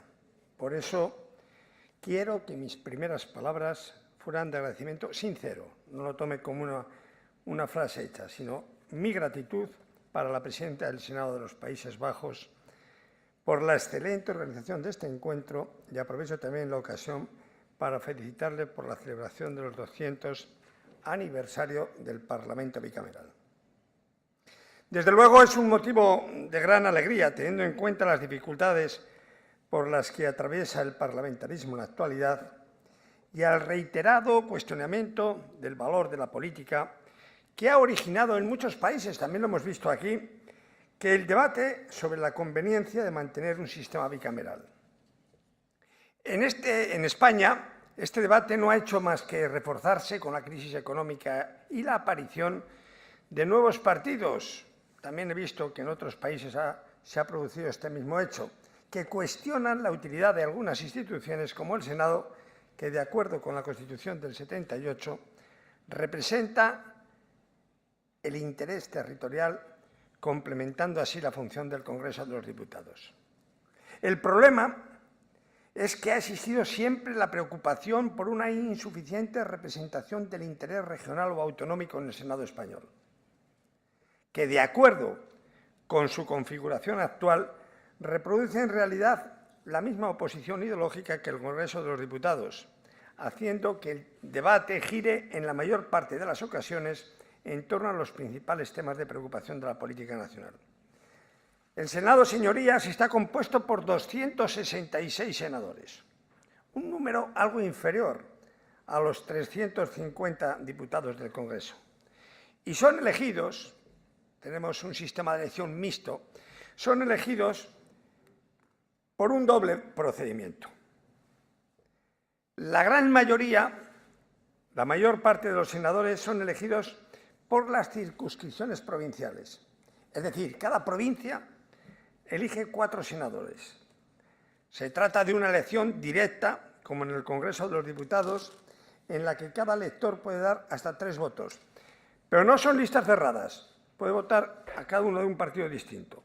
De este modo, el sistema electoral empleado tiene el efecto de que normalmente la fuerza política con más votos en cada circunscripción se lleva la mayoría de los escaños, dando lugar en muchas ocasiones a mayorías más abultadas en el Senado que en el propio Congreso. Así ocurre en la actualidad, en que 2/3 de la Cámara Territorial le corresponde al partido político del Gobierno, en este caso el Partido Popular. La diferencia con el procedimiento de elección del Congreso de los Diputados es que el Congreso de los Diputados es de listas bloqueadas y cerradas, que no se pueden tocar, y que aunque los candidatos aparecen en la papeleta de votación agrupados por partidos políticos, cada elector puede votar a candidatos de fuerzas políticas diversas, así lo desea, pero siempre a la papeleta entera. Actualmente son 208 los senadores elegidos por esta vía. Luego está esa forma de elección de la que hablaba, distinta de la gran mayoría, que son los designados por los parlamentos autonómicos. El domingo hay una elección para la mayoría de los parlamentos autonómicos, pues también afecta a los senadores a elegir por parte de esos parlamentos autonómicos, a razón de uno fijo por comunidad autónoma y otro más por cada 1.000.000 de habitantes de su respectivo territorio. Este segundo grupo de senadores es variable y ha crecido en los últimos años como consecuencia del aumento de población en algunas comunidades autónomas como Andalucía, Valencia, Madrid o Cataluña.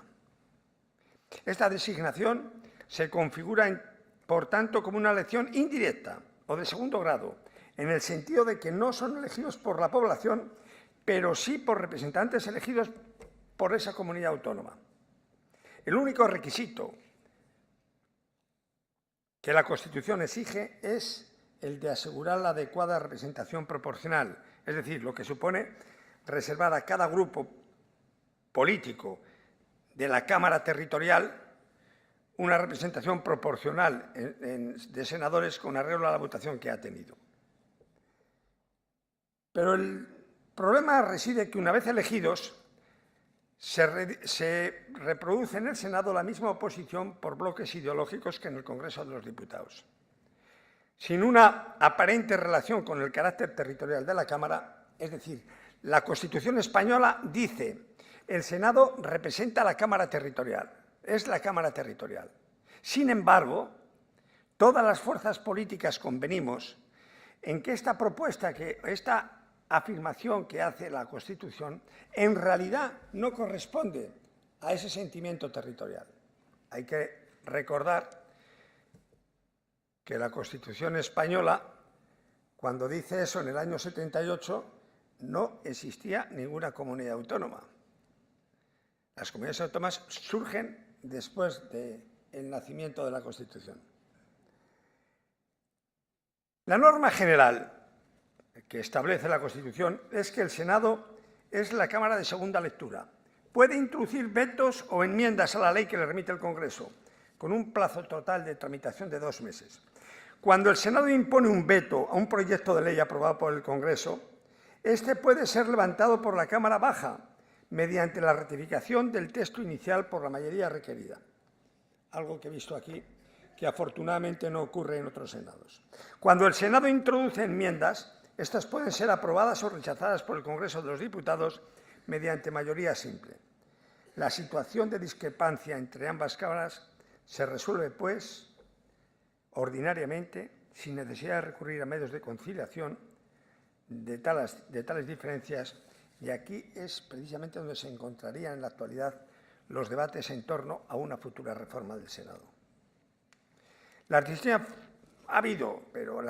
fórmulas de reformas posibles se están estudiando en una ponencia de estudio para reforzar las funciones del Senado, que está desarrollando sus trabajos con la participación de todas las fuerzas políticas de la Cámara. La reforma del Senado, a mi juicio, no se puede hacer mientras no haya voluntad política por parte, sobre todo, de los partidos mayoritarios. Algunas de las líneas principales de la reforma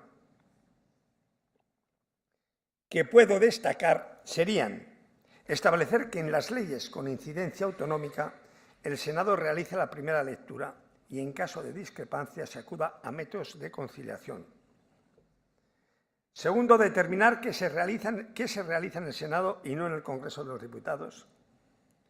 La toma en consideración o aceptación de las iniciativas legislativas propuestas por las comunidades autónomas. Las comunidades autónomas tienen una capacidad de iniciativa legislativa que, lógicamente, debería verse en el Senado y no en el Congreso.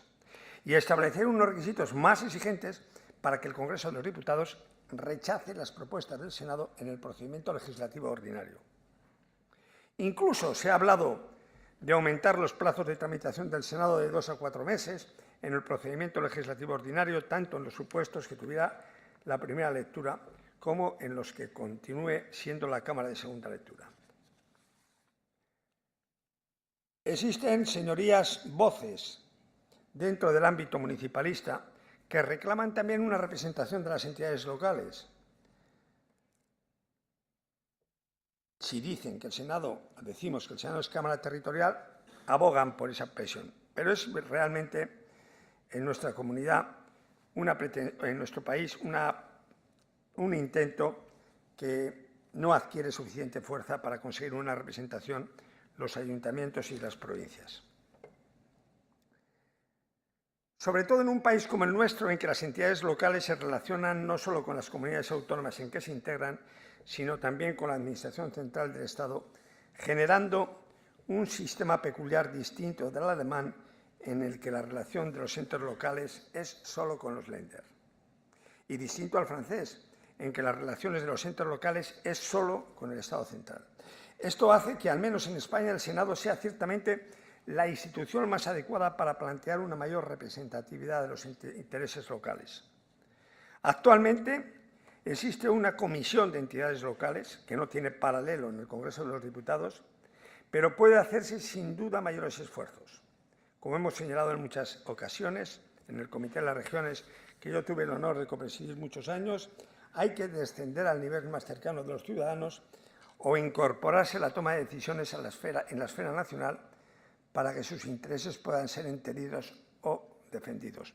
Aquí también se ha insistido por algunos colegas ese principio de la subsidiariedad, de que ninguna administración superior debe realizar aquello que hace mejor una administración inferior. Creo, señorías, y acabo, que los senados pueden servir para la mejor relación entre los distintos poderes territoriales, para aumentar el control del Gobierno, para permitir una segunda lectura o una reflexión más pausada en el procedimiento democrático y, en definitiva, para garantizar una mayor publicidad del debate legislativo y, por tanto, una mayor información de la opinión pública. Pero es preciso actualizar y reforzar las funciones y asegurar que se perciba su utilidad entre los ciudadanos. Y esta es una labor pendiente a la que podemos contribuir con debates como hoy, con debates como el que nos reúne hoy aquí, que nos permiten compartir puntos de vista sobre la situación actual de nuestras respectivas cámaras parlamentarias. Muchas gracias, señoría.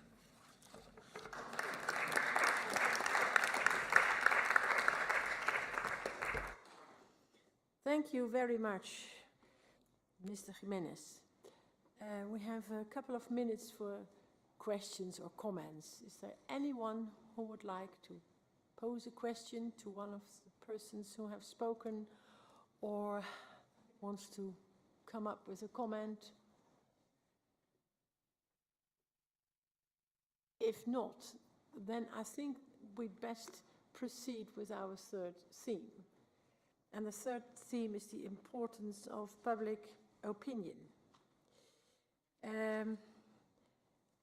May I invite the first Vice President of the Senate of the Parliament of the Czech Republic, Mr. Sobotka, to take the floor.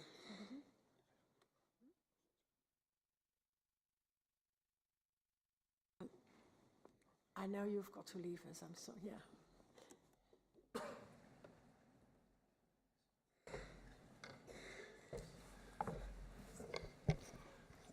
Good afternoon, Madam President, ladies and gentlemen. First of all, thank you, Madam, for your hospitality during our very important conference. And the second, I'll continue in Czech. Role Senátu je ve vztahu k veřejnosti do jisté míry velmi nevděčná. Vysvětlovat jeho stabilizační význam je sice naší povinností, ale zároveň to však není jednoduchý úkol. Pokud vláda a dolní komora fungují dobře, Senát si musí hledat vlastní, často velmi méně atraktivní témata. Pokud tyto uvedené instituce chybují, promítne se negativní hodnocení na celou politickou scénu, včetně Senátu.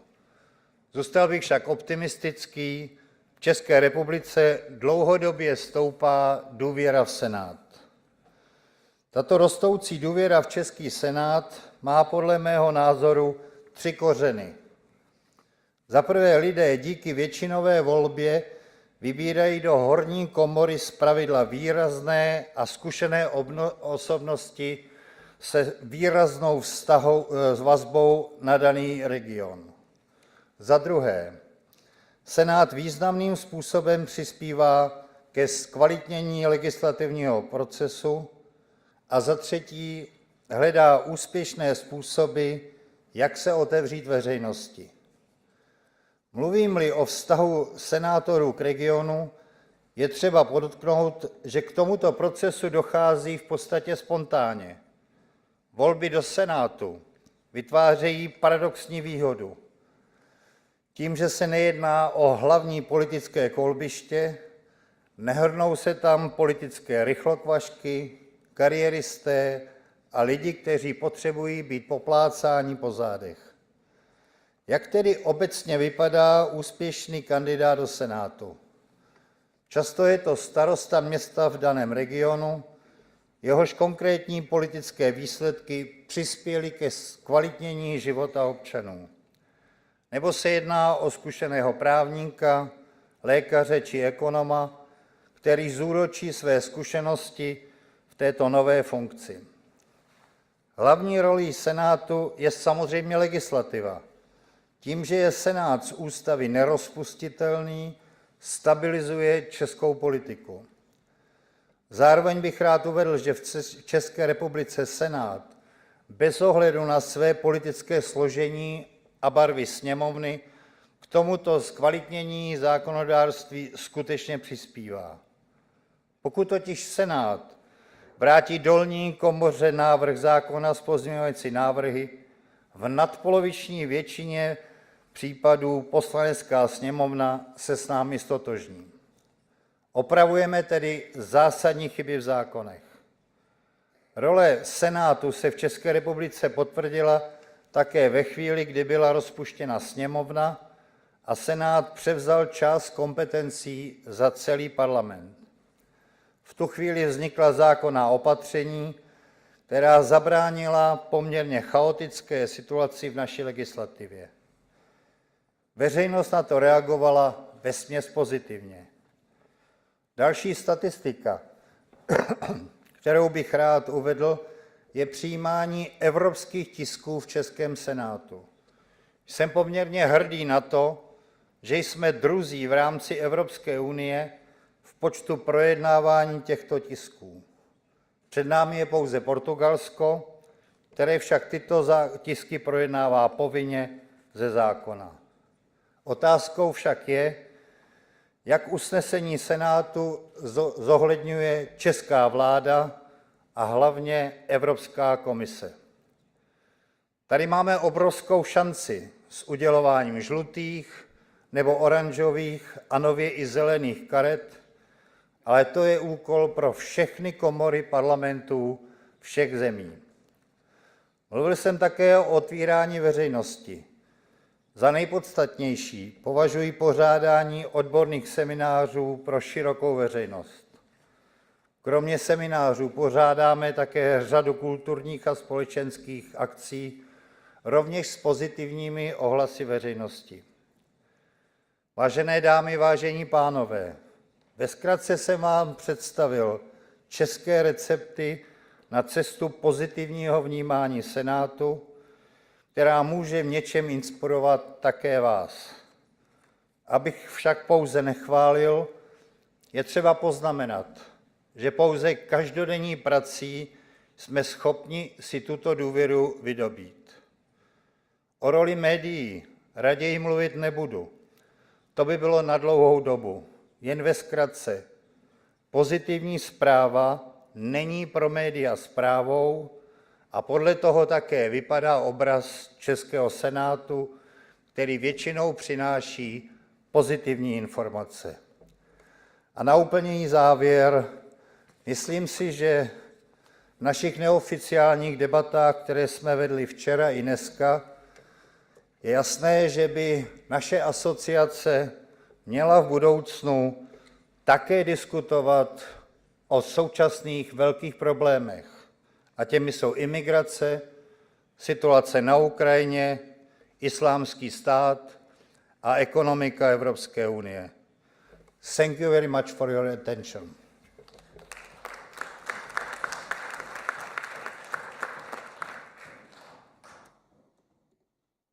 Thank you very much, Mrs. Sobotka. Now I would like to give the floor to the Speaker of the Senate of Ireland, Mr. Paddy Burke, who has been especially invited to share with us his views on the recent referendum in Ireland on the abolition of the Senate, which did not take place. Thank you very much for the invitation, the fabulous dinner last night, and the opportunity to speak in this magnificent chamber. Congratulations also on your 200th anniversary, and we are here in an observer capacity. And I propose to speak about the Irish referendum of 2013, which resulted in the rejection of a proposal to abolish our Senate. 2008 was the year the economic bubble burst in Ireland. Our banks failed and had to be propped up by a broad state guarantee before being taken into effective state ownership. The Celtic Tiger economy foundered in a sea of unsustainable private debt and excessive public spending, funded by overdependence on tax revenues from the construction industry. Although there was an international context to Ireland's economic crisis, domestic failures played a major part in what happened. Not least of these was the apparent failure of our political system to manage and monitor the economy properly and to provide for adequate systems of regulation. Unsurprisingly, the Irish people demanded political accountability.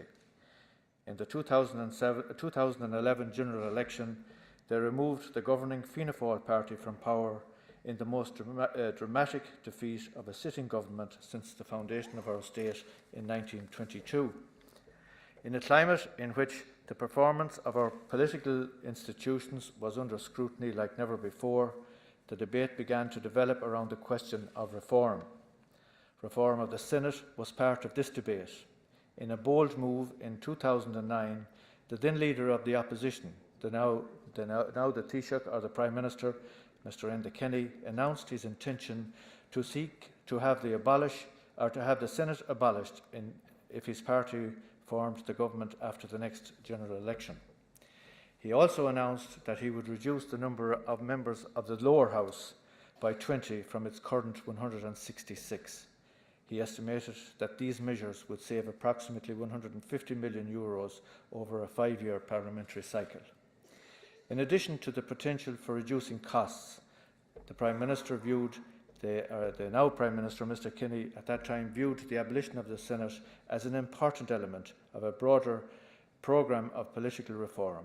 He had concluded that the bicameral system in Ireland was an anomaly in Europe, where he said the parliaments of smaller countries tended to be unicameral and where second chambers were generally found in larger or federal countries. In 2011, Mr Kinney's Fine Gael party and the smaller Labour Party constituted a substantial majority in the Dáil and formed a coalition government together. While there were many reasons for their electoral success, the promise of political reform, including the abolition of the Senate, had formed a significant part of both parties' electoral platforms. In July 2013, the legislation necessary to hold the referendum was passed by the government majority in the Senate, after a debate in which senators from all sides had put up a strong and an impassionate defence of the chamber. Early opinion polling suggested a comfortable majority of the people in favour of abolition. In fact, they said at the time that the people were queuing up to get rid of the second chamber. The campaign in favour of abolition had on the face of it two main messages designed to appeal strongly to public opinion. Amid allegations of populism, the public was offered the opportunity to remove 60 politicians from their jobs to save the public and to save the public purse €20 million per annum. However, as the debate developed, public opinion became more receptive to the sophisticated arguments in favour of retaining the Senate. It was argued by those in favour of retention that the role of the Senate in reviewing and, if necessary, delaying legislation passed by the Dáil allowed it to check the otherwise unfettered power of the government. They believed that abolition was an attempt by the government to reduce accountability by centralising power. The Senate was depicted by its supporters as a repository of specialist expertise, which was well placed to appraise critically and add value to the legislation coming to it from the lower house. Attention was drawn to the academic, professional and cultural backgrounds of some of the current members, and in particular to significant historic figures who had been members of the Senate previously, such as the great poet William Butler Yeats. What the Senate lacked in popular representation, it made up for in expertise. The limited franchise for the Senate was the subject of much debate. 43 out of the 60 senators are nominated by vocational bodies, but they're elected by 1,000 local authority members and 226 members from both houses. 6 are elected by graduates of universities, and their 11 members are appointed by the Taoiseach, or the Prime Minister of the day. The case was made that the Senate was consequently elitist and could not represent public opinion properly. It appears that the people did not agree, and that they valued the specialism that to a greater or lesser degree the existing system produced. Strong arguments were, however, made for extending the franchise. In the course of the debate, public opinion converged, with a greater number now persuaded by the arguments being made in favour of retaining the Senate. The gap was finally closed on polling day in October 2013, when the proposal for abolition of the Seanad was rejected by 52% of the voters. So for the first time since the Constitution was approved in 1937, the Senate had received popular endorsement. The question put to the people as required by the Constitution allowed only the options of acceptance or rejection. However, a dominant theme of the debate was the question of reform, and the decision to retain the Senate was widely interpreted as a mandate for change. Opinion polls taken in the months before the vote had supported this view, with 1/3 of respondents advocating reform and only 7% in favour of retaining the House as it was. Despite the result of the referendum, public support for the Senate could not be taken for granted. The difficulty was that there were many different views for reform. The question of reform of the Senate has been, if not to the fore, certainly an ever-present element of political discourse in Ireland. Prior to the referendum, there had been 11 separate reports on reform, but very little implementation of their recommendations. Following the 2011 general election, senators themselves were conscious that steps needed to be taken by them to reform the way the House operated. The priority in any reform process had to be to a greater level of engagement with the public opinion and civic society. Speaking to make an early impact without the delay that would be required by constitutional or legislative change, the Senate established its own Shannon Public Consultation Committee. The committee was tasked with providing for direct engagement and consultation between members of the public and the Senate.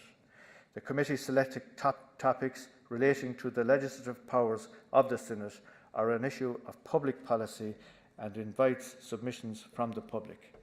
Contributors are invited to address and engage with the committee, and the meetings take place in the Senate chamber.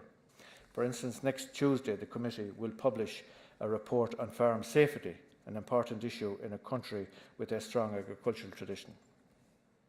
While the Public Consultation Committee is an important indicator of the willingness of senators to respond to the need for greater engagement with public opinion, it is clear that more fundamental change is required.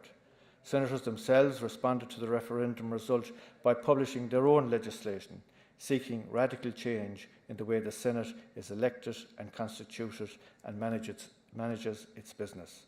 It must be said, though, that getting agreement from all shades of opinion in the Senate has proved a very difficult task. Proposals for electoral reform, gender quotas, reduced salaries for senators, to name but a few, have not been welcomed by all senators, although another general election is on the horizon in end of 2015, and the public's still demand for reform has not been met. In December 2014, the Taoiseach, or the Prime Minister, appointed an expert working group on Senate reform, and the working group, comprising of academics and former senators, was primarily tasked with examining possible electoral reforms within the existing constitutional framework.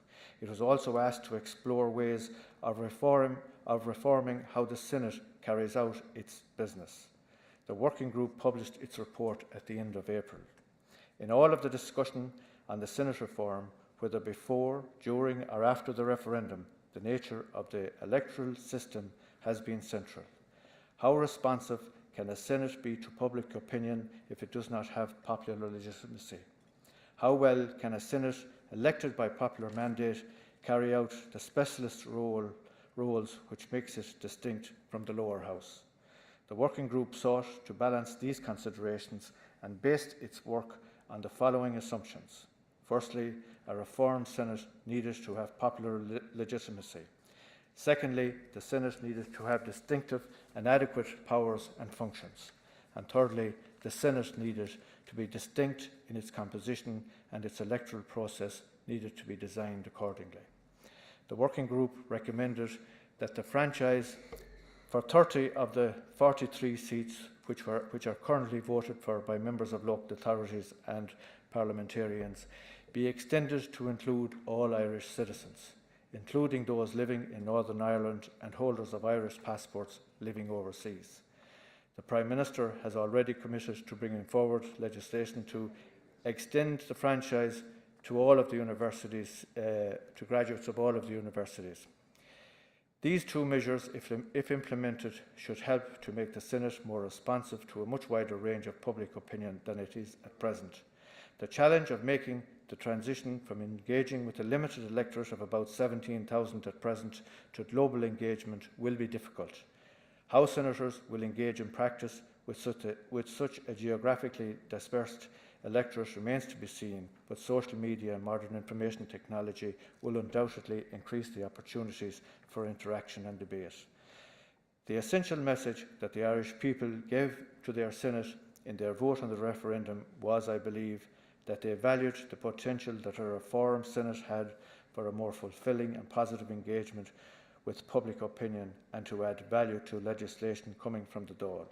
They were not satisfied that the Senate was currently reflecting their concerns and radical reform was required to fix it.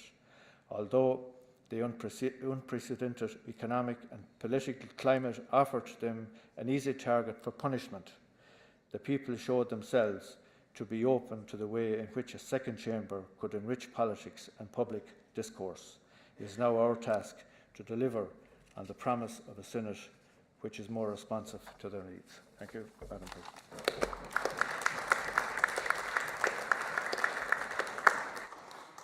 Mr. Burke, thank you very much for sharing with us your experiences and your views.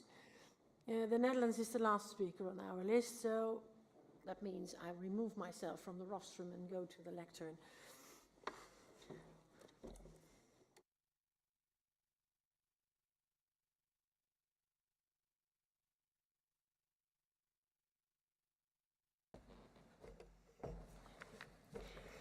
Ladies and gentlemen, colleagues, when I ran for presidency of this Senate, I stated in my declaration of candidacy that I would do everything within my power to combat the image of an increasingly politicized, difficult word, Senate. It was July 2013, 8 months after the government had formed a coalition that did not hold a majority in the Senate. During those months, the Senate had expressed concerns over legislative proposals on a few occasions, which led to a public debate on the position of the Senate in the Dutch bicameral system. Many argued that the Senate had become increasingly politicized,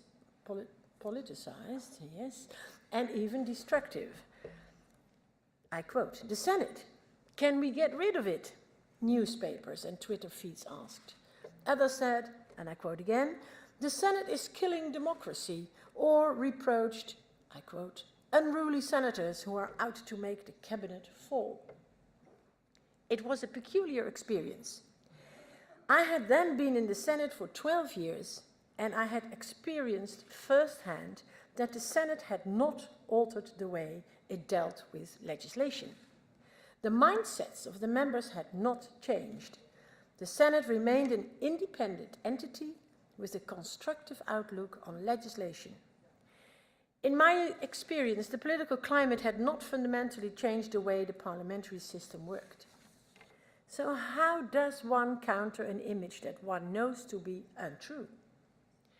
Let me start by saying that I am a firm believer in open debate, in respecting differing opinions and in weighing all arguments both for and against.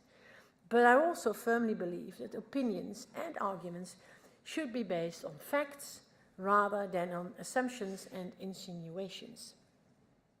When I was elected president of this House, I made it my priority to state the facts as often as possible and to as many people as possible.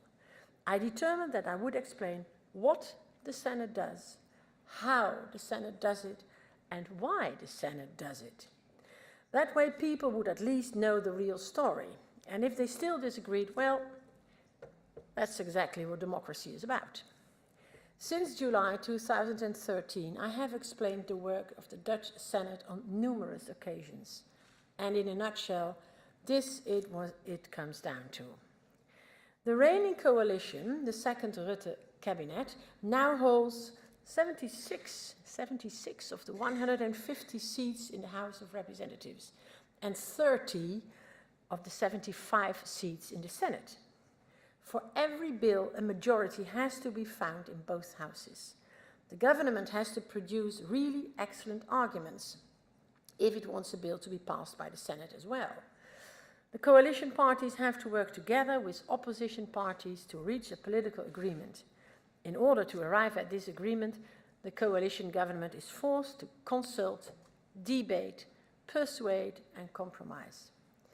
Once a compromise has been reached and the bill is passed by the House of Representatives, it reaches the Senate.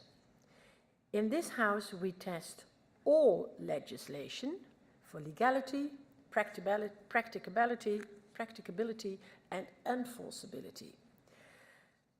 And I must say, we have a full veto right.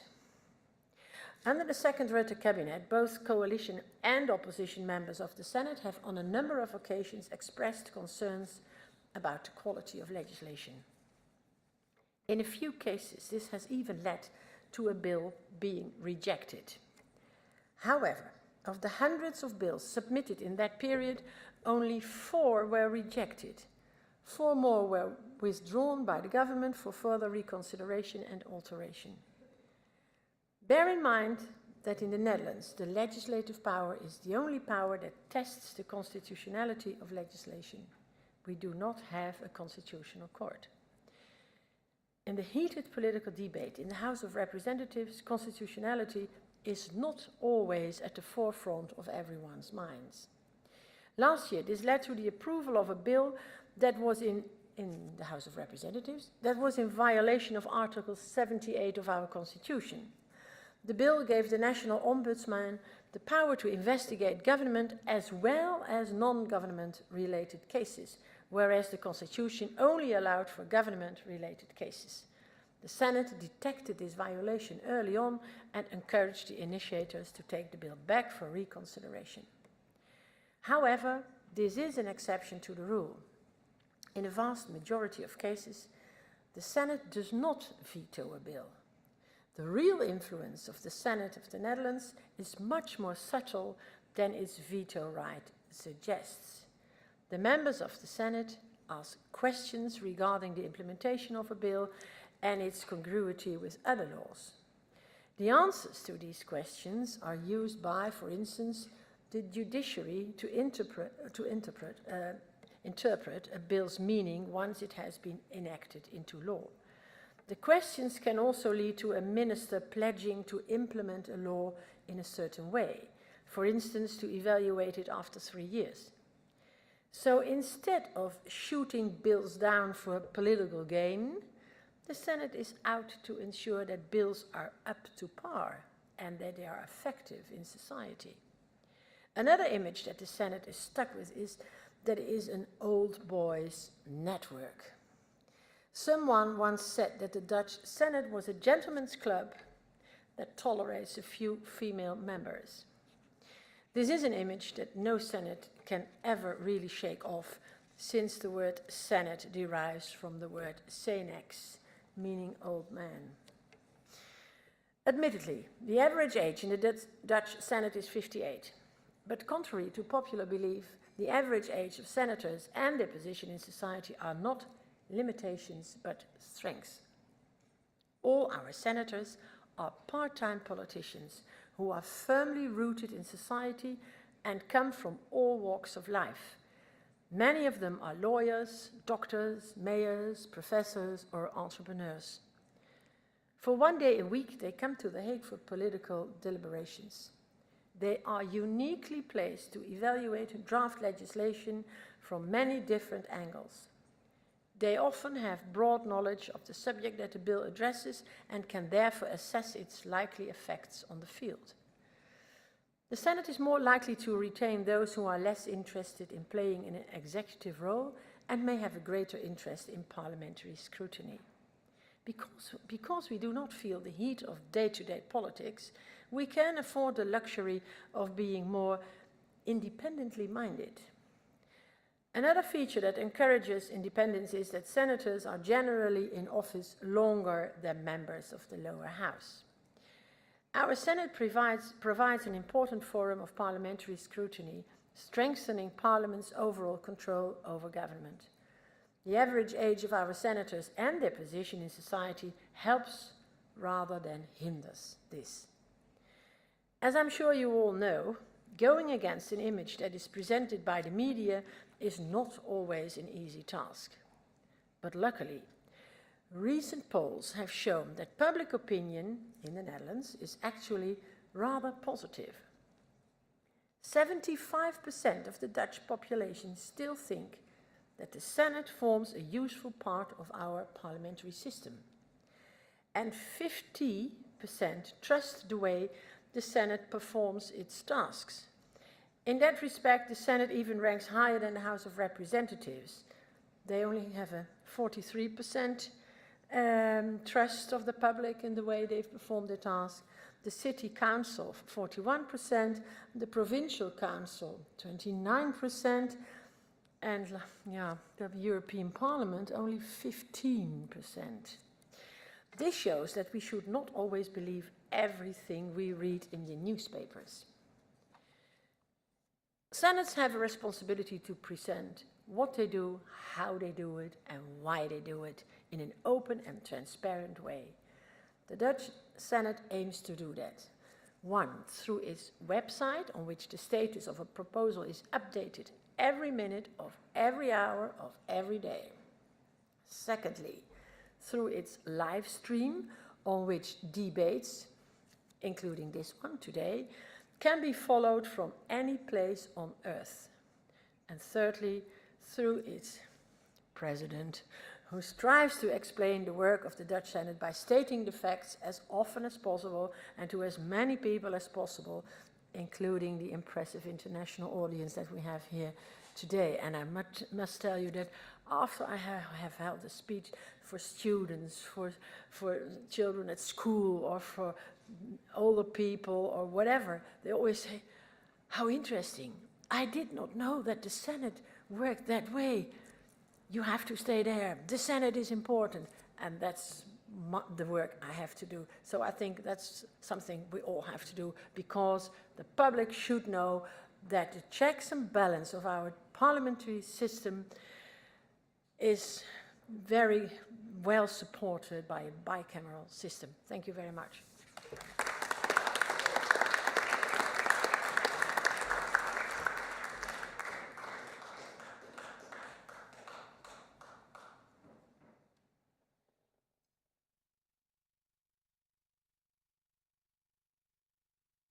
Well, are there any questions, any comments, discussion on what we have done today?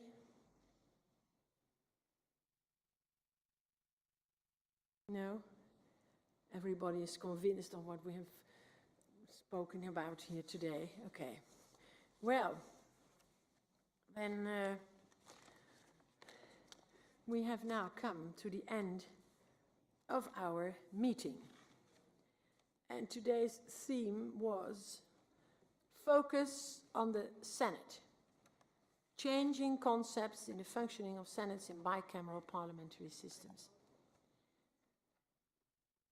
I can safely say that concepts in the functioning of Senates are indeed changing, and unfortunately, or luckily, it's the way you look at it, there's no one-size-fits-all bicameral system. We have heard here today that there is not one system that you can compare exactly to the other one. What works for one country does not necessarily work for another country. And in each of our countries, there's a combination of historically grown customs and modern political structures that creates a unique position for our Senates. Today's theme was split in 3 sub-themes, but after hearing your contributions, it struck me just how much all these themes are intrinsically linked. Changing the composition of a Senate invariably affects the way it performs its legislative tasks. And when a Senate changes the way it performs its legislative tasks, it is bound to affect public opinion. In turn, public opinion or public debate can, in extreme cases, lead to changes in the composition of a Senate. We also have learned today that hard powers aren't always necessary to influence legislation in a substantial way. Although some European Senates have strong veto rights, and I think the Dutch Senate has the strongest veto right, because if we say no to a law, in the majority of the Senate says no to a law, it disappears, it's gone. Their influence is usually, of European Senate, is usually more subtle. By amending bills, asking questions to the government, or reaching a compromise with the lower house, legislation can be altered instead of rejected. In general, Senates take a critical but constructive view on legislation. That's what we heard today. And even delay can be constructive. In many countries, the focus on the Senate has grown in recent years.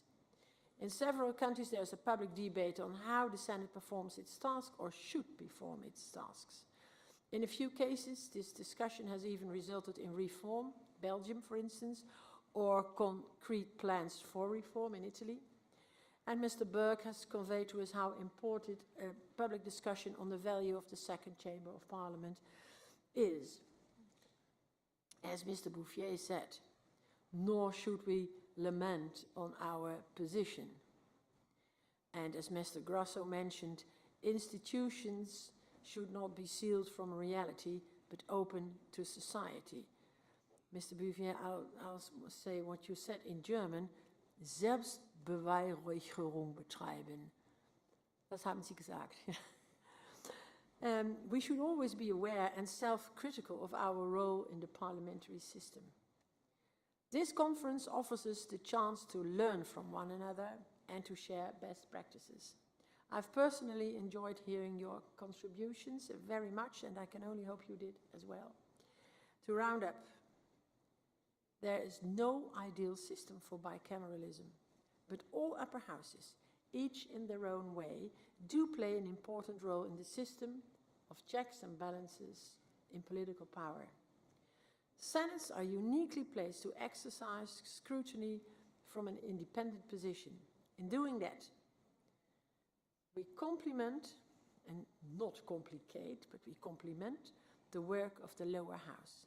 We are the milk in the tea that cools everything down. And I think that, was it Washington?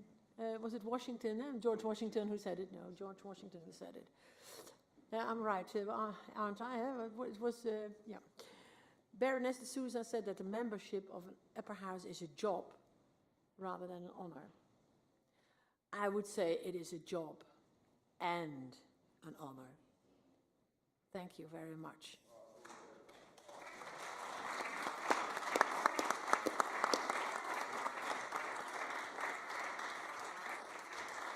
There is one more point on the agenda. Dear colleagues, we have only one matter left to deal with today, and that is, of course, our future conferences. From my Secretary General, I heard that in the meeting of Secretaries General, a serious option arose for the organization of the meeting of the AES in 2016. I understand that we will be informed on this further not too long from now. But I can't reveal anything because there has to be some consideration in a specific country. I propose that we quietly await the letter of the colleague that seriously is considering inviting us in 2016. Mr. Bervar already proposed that the annual conference in 2017 will be held in Slovenia. And I'm very grateful for your proposition.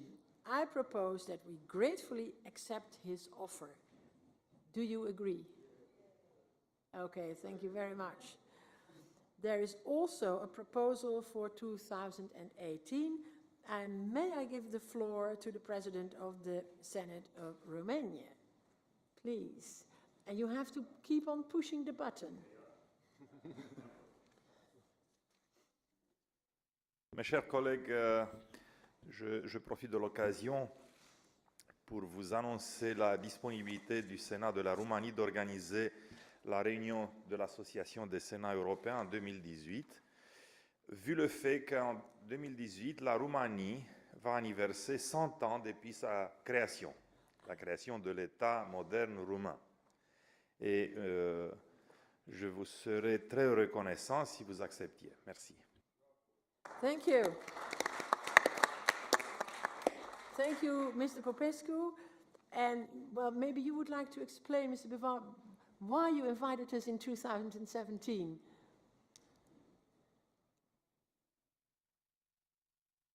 Torej, če dovolite, bom samo na kratko povedal, spoštovana gospa predsednica, spoštovane kolegice in kolegi. V čast in zadovoljstvo mi je, da vas lahko obvestim, da bi v Državnem svetu Republike Slovenije želeli organizirati v letu 2017 srečanje Združenih evropskih senatov. Za Državni svet je leto 2017 zelo pomembno, kajti takrat bo minilo samo 25 let njegovega delovanja in pa ključno leto bo tudi tega sklica, katerega predsednik in moj spoštovani sopredsednik gospod Binder bomo tudi zaključili. Torej, zato bomo zelo ponosni, če boste predstavniki zgornjih domov v parlamentu na srečanju danes v Hagu podprli našo pobudo in da se bomo leto 2017 srečali v Sloveniji.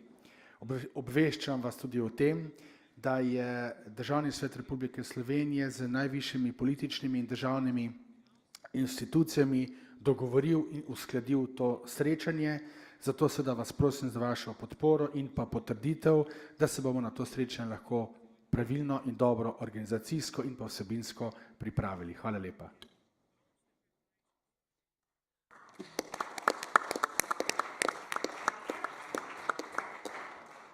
That's the silver jubilee of your country and the 100 years jubilee for Romania. I don't know which is it, silver, gold, ruby, diamond, I don't know. But thank you very much and we gladly accept both invitations. Well, this means that we conclude our meeting and I would like to thank you all very, very much for your participation and for your speeches and for the discussions we could have. And I invite you all to have a drink in the hall of the Senate. Et bon retour. Merci beaucoup.